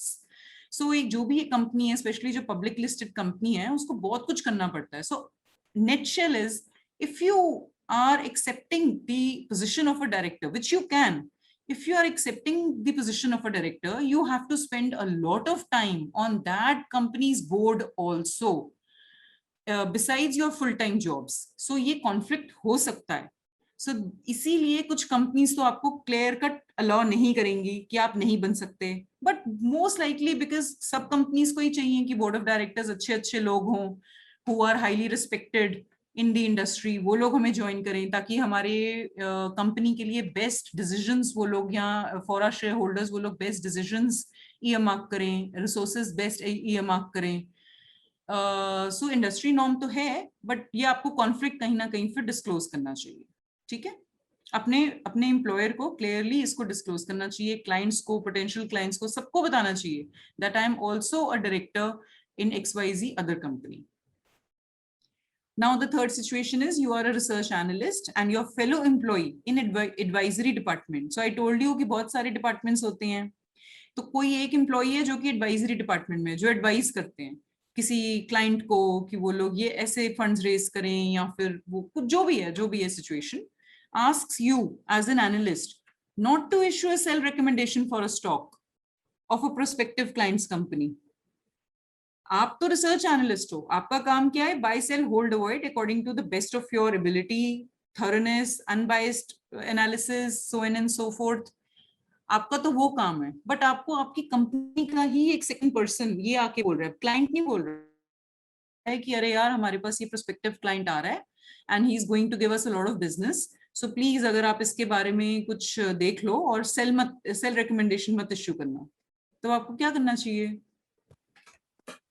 Ma'am analyse करके जो सही होगा वो. Yes, very true, very true. And अब यहाँ पे ना बात रुकती नहीं है, specially because this one client, let me call this as client Mr. Roderick. ठीक है, client's name is Mr. Roderick.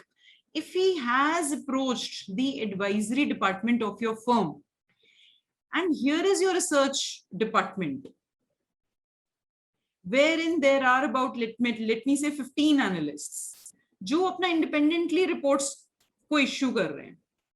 ये तो अपना इंडिपेंडेंटली काम कर रहे हैं, इनको तो कुछ भी नहीं पता कि मिस्टर रॉड्रिक जो हैं, who is owner of Rodrick and enterprises limited, तो वो लोग एडवाइजरी डिपार्टमेंट को अप्रोच कर चुके हैं. तो यहाँ पे ये जितने भी सारे डिपार्टमेंट्स हैं, मैं यहाँ पे लिख रही हूँ, कंप्लायंस डिपार्टमेंट को क्या करना चाहिए? रॉड्रिक एंड एंटरप्राइजेस को रिस्ट्रिक्टेड लिस्ट में डाल देना चाहिए. That means रिसर्च डिपार्टमेंट को इस कंपनी के ऊपर कोई रिपोर्ट ही नहीं लेके आनी चाहिए, because this company could be potential client of this research firm also in future. So ये बहुत कॉमन चीज है इंडस्ट्री में, जो कंप्लायंस डिपार्टमेंट है वो एक रिस्ट्रिक्टेड लिस्ट बना देते हैं. इसके और भी बहुत वेरिएंट्स हैं. It is also known as watch list, black list. Black list का तो मतलब कभी भी नहीं, black list means forever, कभी भी ये जो हमारी रिसर्च फर्म है इस कंपनी के बारे में कभी भी कोई भी रिसर्च रिपोर्ट नहीं इश्यू करेगी. Watch list and restricted list means अभी फिलहाल के लिए ये रिस्ट्रिक्टेड है, इसके ऊपर कुछ भी काम मत करो. So this is how they manage the conflicts in interdepartmental issues relating to clients.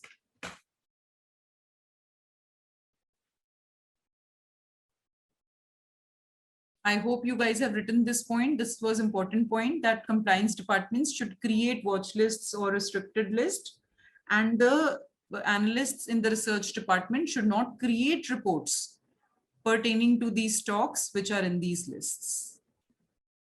However, in no situation your analysis should be compromised. So going back to our example, the research analyst should always do what his own research is telling or giving him signals to do.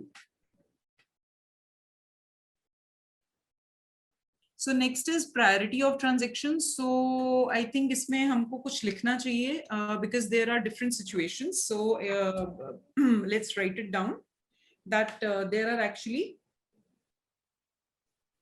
3 situations. Situation A है that you can do trading. You can do trading on behalf of your client. And trading जब आप कर रहे हो, this is one example of undergoing a transaction, carrying out a transaction. So you are trading on behalf of your client. This is number 1. Or you are trading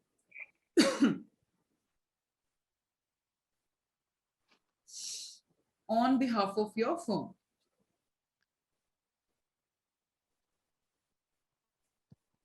Situation number 2.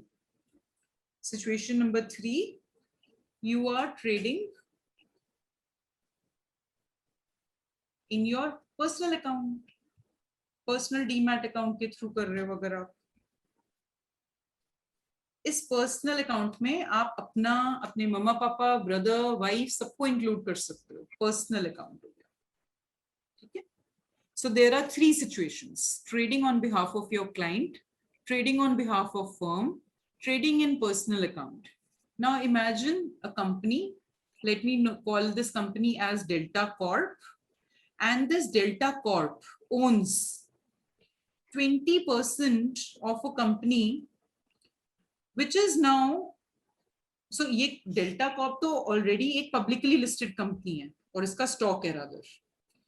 It owns 20%, it's the holding company of 20% of a company which is filing for IPO.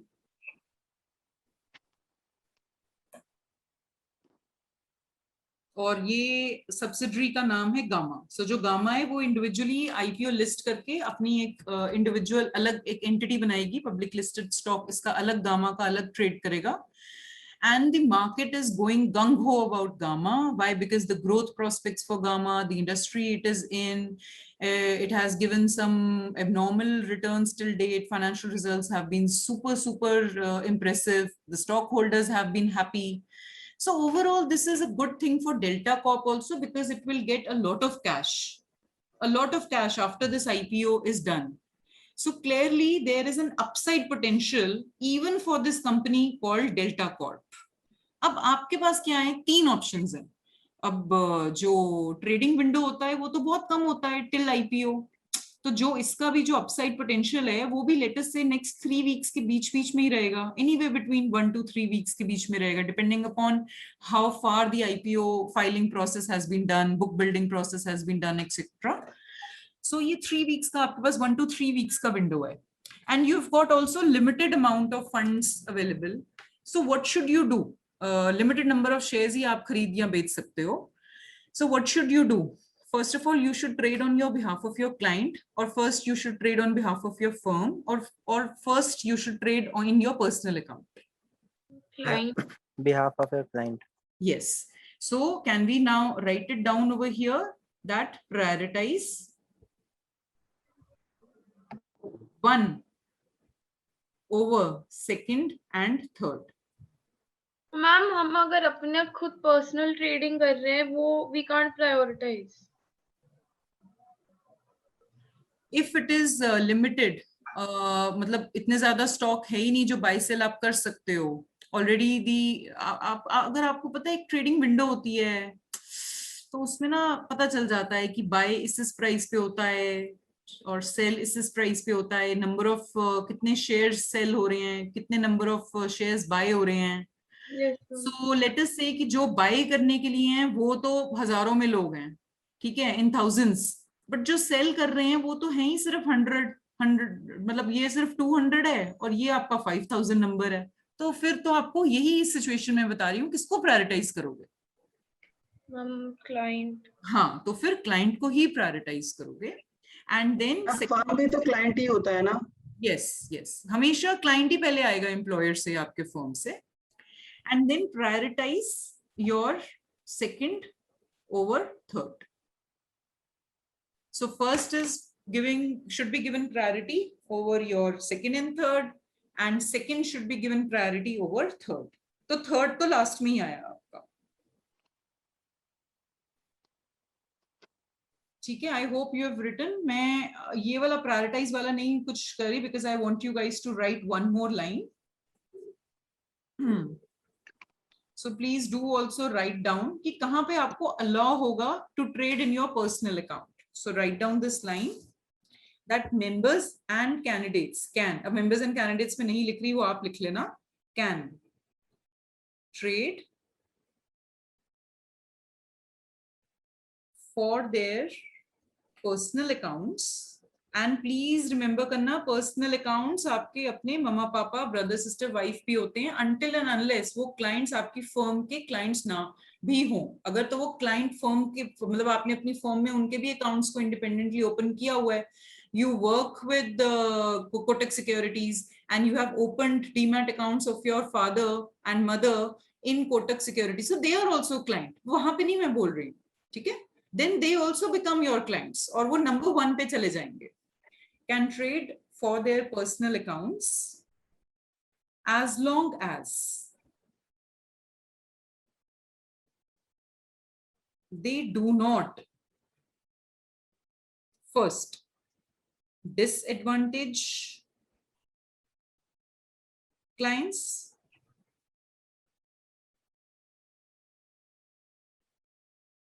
second benefit personally,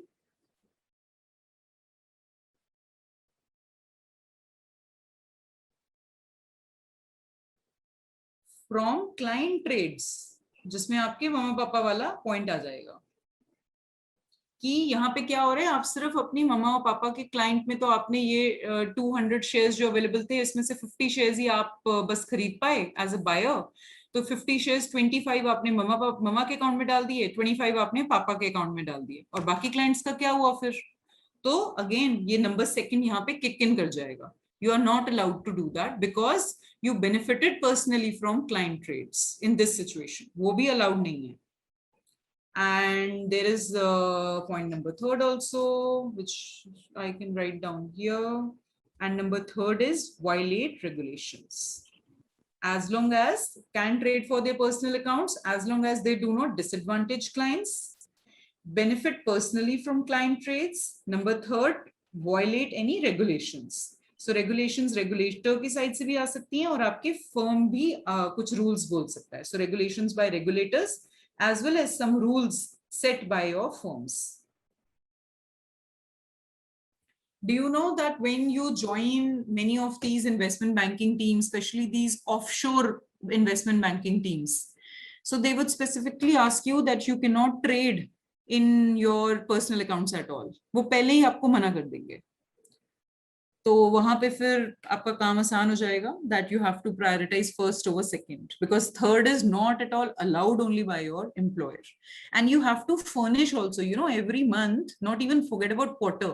Employees, they also have to furnish their statements to their employers. They have to kind of sign up कि भाई they have not traded in the stock market. तो हो सकता है आप stock market में नहीं कर रहे लेकिन कमोडिटीज में कर रहे हो, so you have to furnish two statements also. मतलब इतने स्ट्रिंजेंट रूल्स हैं which is set up by investment prominent investment banking firms और प्रोमिनेंट एसेट मैनेजमेंट फर्म्स. मतलब really rules बहुत strict हैं. मैम तो मतलब हम अगर we become an analyst, we can't trade in stock market. मैं वही बोल रही हूँ ना, डिपेंड करता है आपके एम्प्लॉयर पे डिपेंड करता है. मैम अगर हम पहले से इन्वेस्ट कर रहे हो हाँ तो फिर तो यही बात आ गई ना, सबसे नंबर पॉइंट फर्स्ट वाला आ गया ना यहाँ पे. Should you right a stock recommendation if you already own the stock? Should you, अब एक तो हो गया राइट अ स्टॉक रिकमेंडेशन, इसको कुछ और वर्डिंग भी हो सकती है. Should you recommend a stock if you already own the stock? तो disclosure is important, and then let your client, let your employer take the final decision. And what are the flexibilities in our employer being accepting our things like? Many, especially in India, especially in all these are banking firms, so especially I have seen people, they do trade and they do have their own accounts also. They do that. The flexibility India mein to, as compared to developed markets like US and Europe, तो काफी ज्यादा India में तो अभी फिलहाल. I don't think so. Ethics also is to be followed strictly here in India. Yeah. I can't deny this statement, unfortunately. For India, there's a long way to go. Yeah. We are just, time and again, we are having these conferences also. All we are speaking is in developed countries, so on and so is happening. So in India also we should introduce it. Mm-hmm. Okay, so I have a couple of things for you. First of all, तो हमको just को read out करना है, but I hope आप लोगों ने ये points लिख लिए होंगे, because यही main discussion था यहाँ पे priority of transactions को लेके, because mainly you'll be like on the buying or the selling side. When you are conducting transactions, अगर तो आप एक research analyst ही हो, सिर्फ आपको research को report को बस prepare करना है और उसको issue कर देना है, वहां पे आपके पास ये चीजें नहीं आएंगी. But if you are part of the trading team, part of the you are having your own trading terminal, then यहाँ पे ये conflict of interest आएगा. So it depends upon your job role. So here, as investment transactions for clients and employees must have priority over investment transactions in which a member or candidate is the beneficial owner. Key point is simply, if you're a beneficial owner of a stock, give priority to transactions for clients and employees before placing personal transactions. अब यहाँ पे एक और चीज भी आपको लिखनी पड़ेगी कि अपनी ओर से क्या करो, avoid conflicts that arise with IPOs by not participating in them. आप खुद ही, मतलब ये तो वो लोग आपको सजेस्ट कर रहे हैं, मानना या ना मानना ये तो आपके ऊपर है. They are telling you कि just avoid conflict, because conflicts will arrive especially during these IPOs जहाँ पे डिमांड बहुत ज्यादा हो जाती है और स्टॉक अवेलेबिलिटी बहुत लिमिटेड होती है.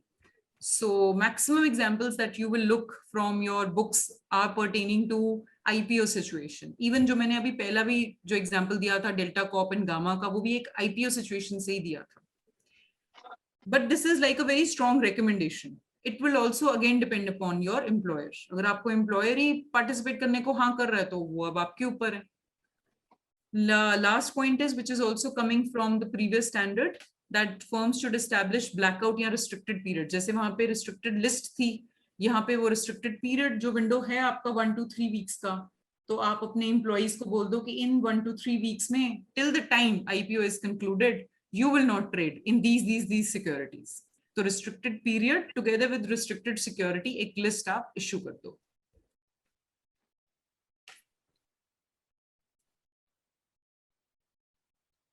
So we move on next, which is 6th C. This is referral fees. So I'll read out first. And ये हम काफी बारी हम बात कर चुके हैं that you have to actually, somewhere you have to evaluate the full cost of the service. ठीक है?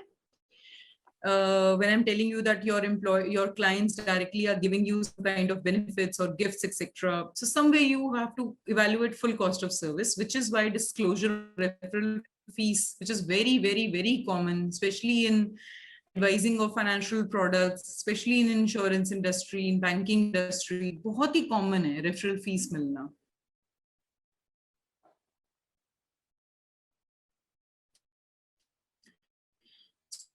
So members and candidates must disclose to their employer, clients, and prospective clients the recommendation of products and services that you are recommending.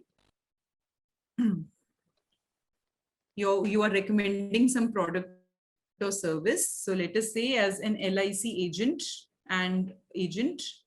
you are with obviously in the insurance industry, and your client, Mr. Bhatia, you tell Mr. Bhatia that, you know, if you will recommend me, then I will pay you rupees 500 for every referral.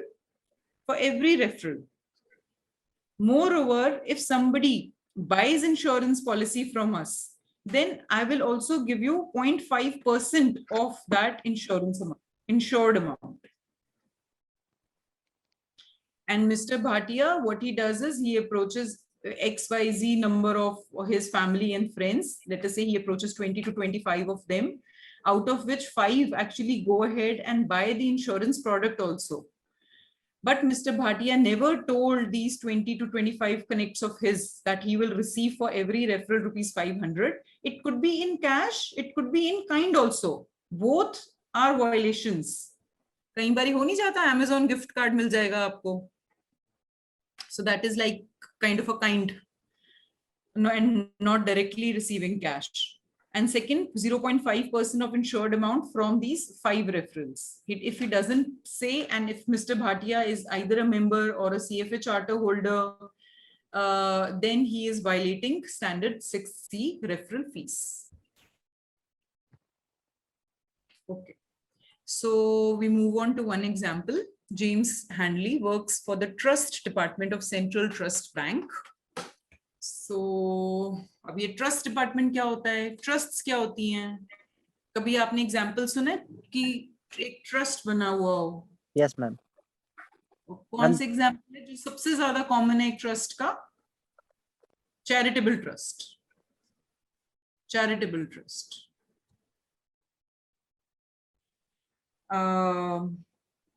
And या मतलब US वगैरह में तो हम इनको foundations भी कहते हैं. कौन सी सबसे बड़ी बड़ी फाउंडेशंस हैं वर्ल्ड की? You know that? Yes. Gates and Melinda, right? अब तो पता नहीं क्या फ्यूचर है, but I hope they have issued a statement together that they'll work to, although they are separating ways personally, but they'll still work upon this Gates and Melinda Foundation. I might be misspelling here, I'm sorry, but naam to yahi hai, Gates and Melinda Foundation. And secondly, who else? I think Mark Zuckerberg, together with his wife also, they also have a foundation that is also AUM wise very, very huge, a sizable number. So on and so forth. So बहुत सारे ये जो big time entrepreneurs हैं, they are also big time philanthropists also. तो ये क्या करते हैं, ये कुछ trusts बना देते हैं. So for the benefit of this trust is that they will work towards maybe unprivileged children or unprivileged members of the society at large. Second क्या हो सकती है, कुछ और trust भी बनता है, बहुत common है, especially with all these big business owners की families में, HNIs families में. तो वहां पे भी वो एक अपना ट्रस्ट बनाते हैं and succession planning का part होता है वो. That after the death of, let's say, the owner of this particular company, or the wealth will be transferred to the children. So ये succession planning का part ही है. Estate planning rather. So there are variety of ways in which we form trusts. Ultimately क्या है, जो इनके direct या indirect beneficiaries होते हैं ना, आप इनके लिए ये trust बना रहे हो. And अब आप क्या करोगे, आप एक asset बनाओगे which will be a market portfolio, मतलब assets आप purchase करोगे which will be from the market directly, which is also known as your asset portfolio. And the main purpose of this portfolio is to meet the objectives set up in either charitable trust or foundations or these family trusts. ये will का भी part बन जाता है इस case में. So James Handley works for the Trust Department of Central Trust Bank. He receives compensation for each referral he makes to Central Trust's brokerage department. Brokerage department को भी बहुत सारे ऐसे HNIs की जरूरत है, new referrals clients की जरूरत है. So if this person is directly working with 20 such high net worth individuals, जिनके trust जो है वो ये bank manage कर रही है, और obviously एक bank में बहुत सारे divisions होते हैं. Trust department is one department, so operations department हो गया, उसका brokerage department भी है. So he receives compensation for every referral he makes and personal financial management department that results in a sale. He refers several of his clients to the personal financial management department, but does not disclose the arrangement within central trust to his clients. तो ये violation हुआ है कि नहीं हुआ है? Yes, ma'am. Yeah, clearly it is a violation. आपको Ma'am, disclose. this is in this question is also violates fair dealing. Fair dealing, I think yes as well. Yep, क्योंकि fair dealing में भी ये point था. तो ma'am अगर exam में ऐसा क्वेश्चन आया तो क्या करेंगे? I think अभी तो आप ये referral fees के अंदर ही रखो, and if you look at an example wherein you think कि आपका fair dealing भी कुछ angle fair dealing वाला भी लग रहा है, because यहाँ पे अभी कुछ और आया नहीं है. Clearly अगर कुछ और भी situation होता है यहाँ पे, then we would have marked both. But अभी आप इसको referral fees के अंदर ही रखना. क्योंकि जहां पे ये बात हो रही है, ये बस सिर्फ इस arrangement की बात हो रही है, which is your referral fees वाला point, and this is 6C only. So fair dealing यहाँ पे है, लेकिन ना पता indirect है. तो I would suggest you कि अभी आप सिर्फ जो बहुत direct नजर आ रहे हैं वो fair referral fees ही करो आप. Standard 7th, it is a very kind of a standalone standard. अगर आपने standard number 1st to 6th अगर नहीं भी पढ़ा हो ना, तब भी आपको standard number 7th समझ आ जाएगा. Very easy, generic, and I really want कि अगर इससे कोई question आ जाए ना, ये तो आपके particularly आपके tips पे फटाफट होना चाहिए कि okay, this is do's and these are don'ts. So it is having some quick list of do's and don'ts. बस आपको वही ही कुछ go through करने हैं. List of do's and don'ts. और easy है. So standard 7th A is conduct as participants in CFA Institute program. So this is as participants, जो आप लोग अभी हो. And second one, 7th B is reference to CFA Institute, the CFA designation and the CFA program. ठीक है? So let us begin with 7th A, conduct as participants in CFA Institute program. अभी तक हमने क्या पढ़ा था? कौन सा conduct पढ़ा था हमने? It was in 1D, right? Misconduct. So 1D जो था वो misconduct था, you as an analyst. So how would you conduct yourself if you are in the corporate world? अभी क्या है? How would you conduct yourself as a participant in the CFA program? So members and candidates must not engage in any conduct that compromises the reputation or integrity of CFA Institute or the CFA designation, or the integrity, validity, or security of CFA Institute programs. So you should be aware that CFA Institute not only offers CFA program, इसके पास और भी कुछ programs हैं. आपको पता है उनके names? CFA Institute does not only offer CFA program. Which are the other programs it offers? CIP? नहीं, FRM तो बिल्कुल भी नहीं. FRM अलग ही body है बिल्कुल. CFA, CIPM, this is relating to your performance measurement, certification in performance measurement. Next is also a very recent course known as ESG. फिर ये foundation भी तो करता है. And I तो highly recommend this foundation program, even for level 1 participants, जिससे आपको पूरा asset management industry का पूरा सब कुछ पता चले. Now, obviously, it depends upon your time availability.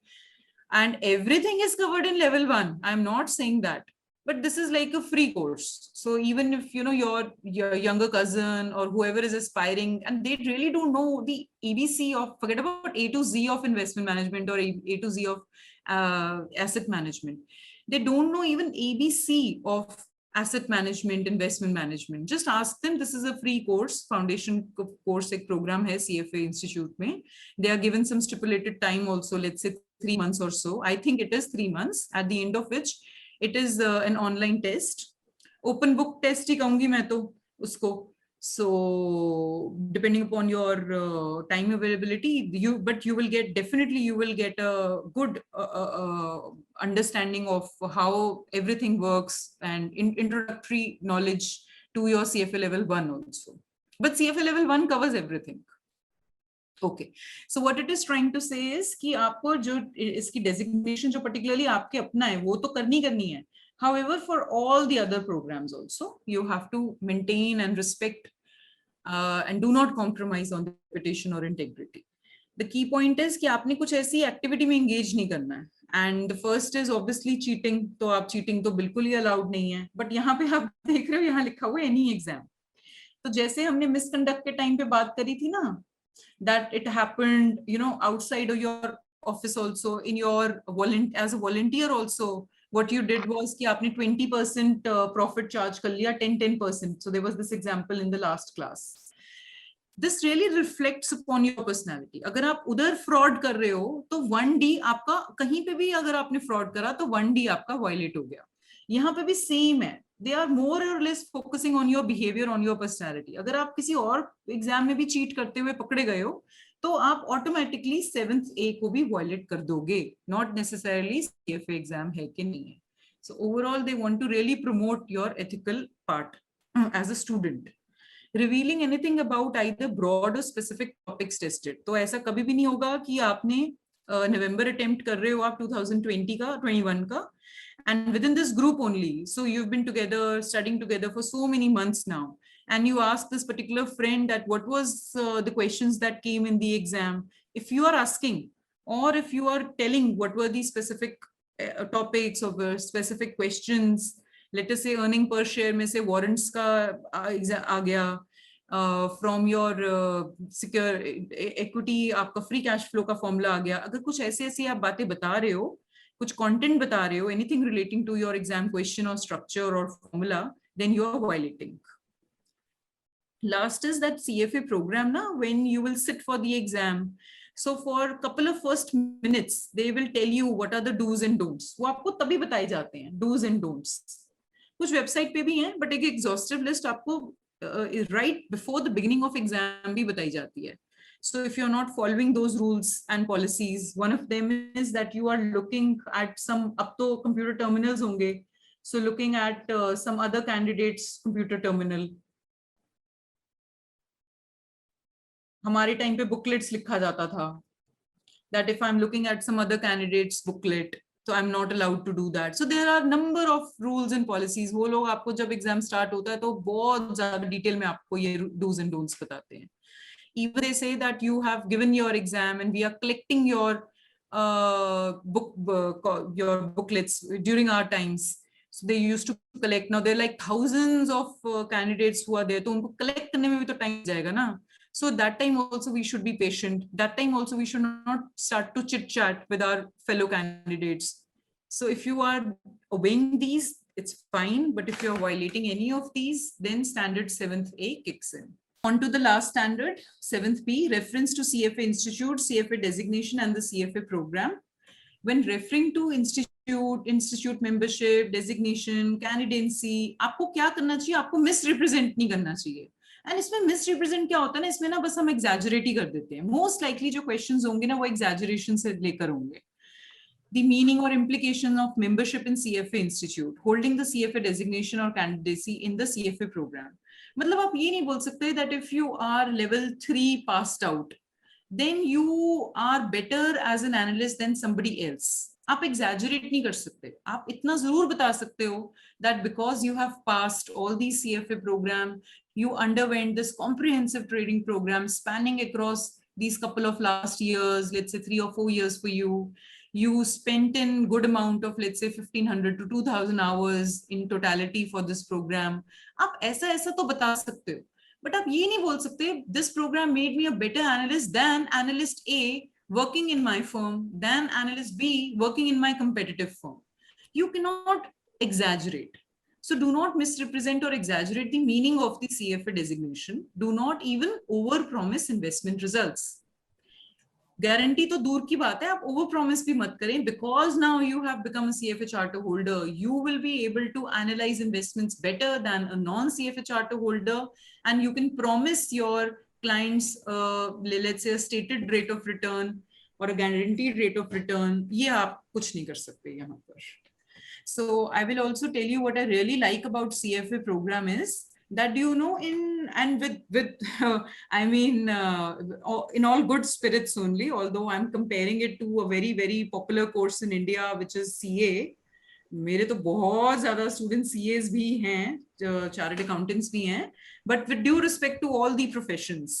तो CA में क्या होता है ना, CA में जो फर्स्ट अटेम्प्ट CAs हैं, फर्स्ट अटेम्प्ट CAs और रैंक होल्डर्स, उनको ना कुछ एक्स्ट्रा ही प्रिविलेज है as compare to multiple attempts और सेकंड अटेम्प्ट और who are non rank holders. Have you observe this? मतलब जो जॉब्स भी निकलती है ना, even you know, I was just reading this job by which was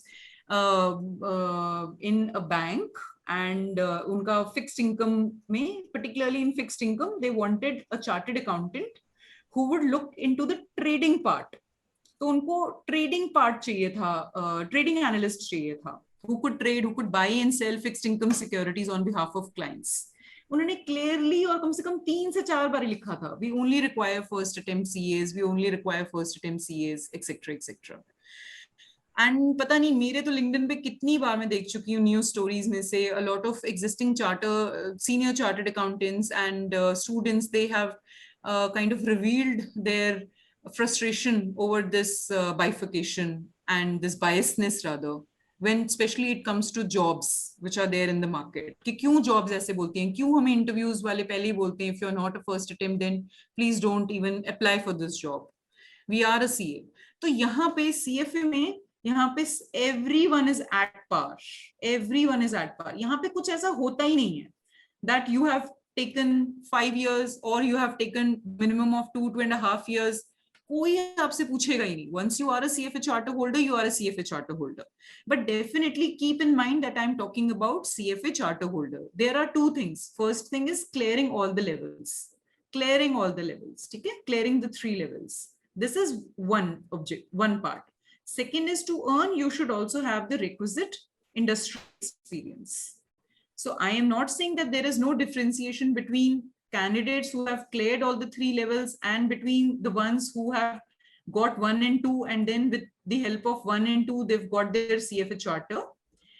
तो मैं ये तो नहीं बात करी, but once you have become CFA charter holder ना, then there is no differentiation. No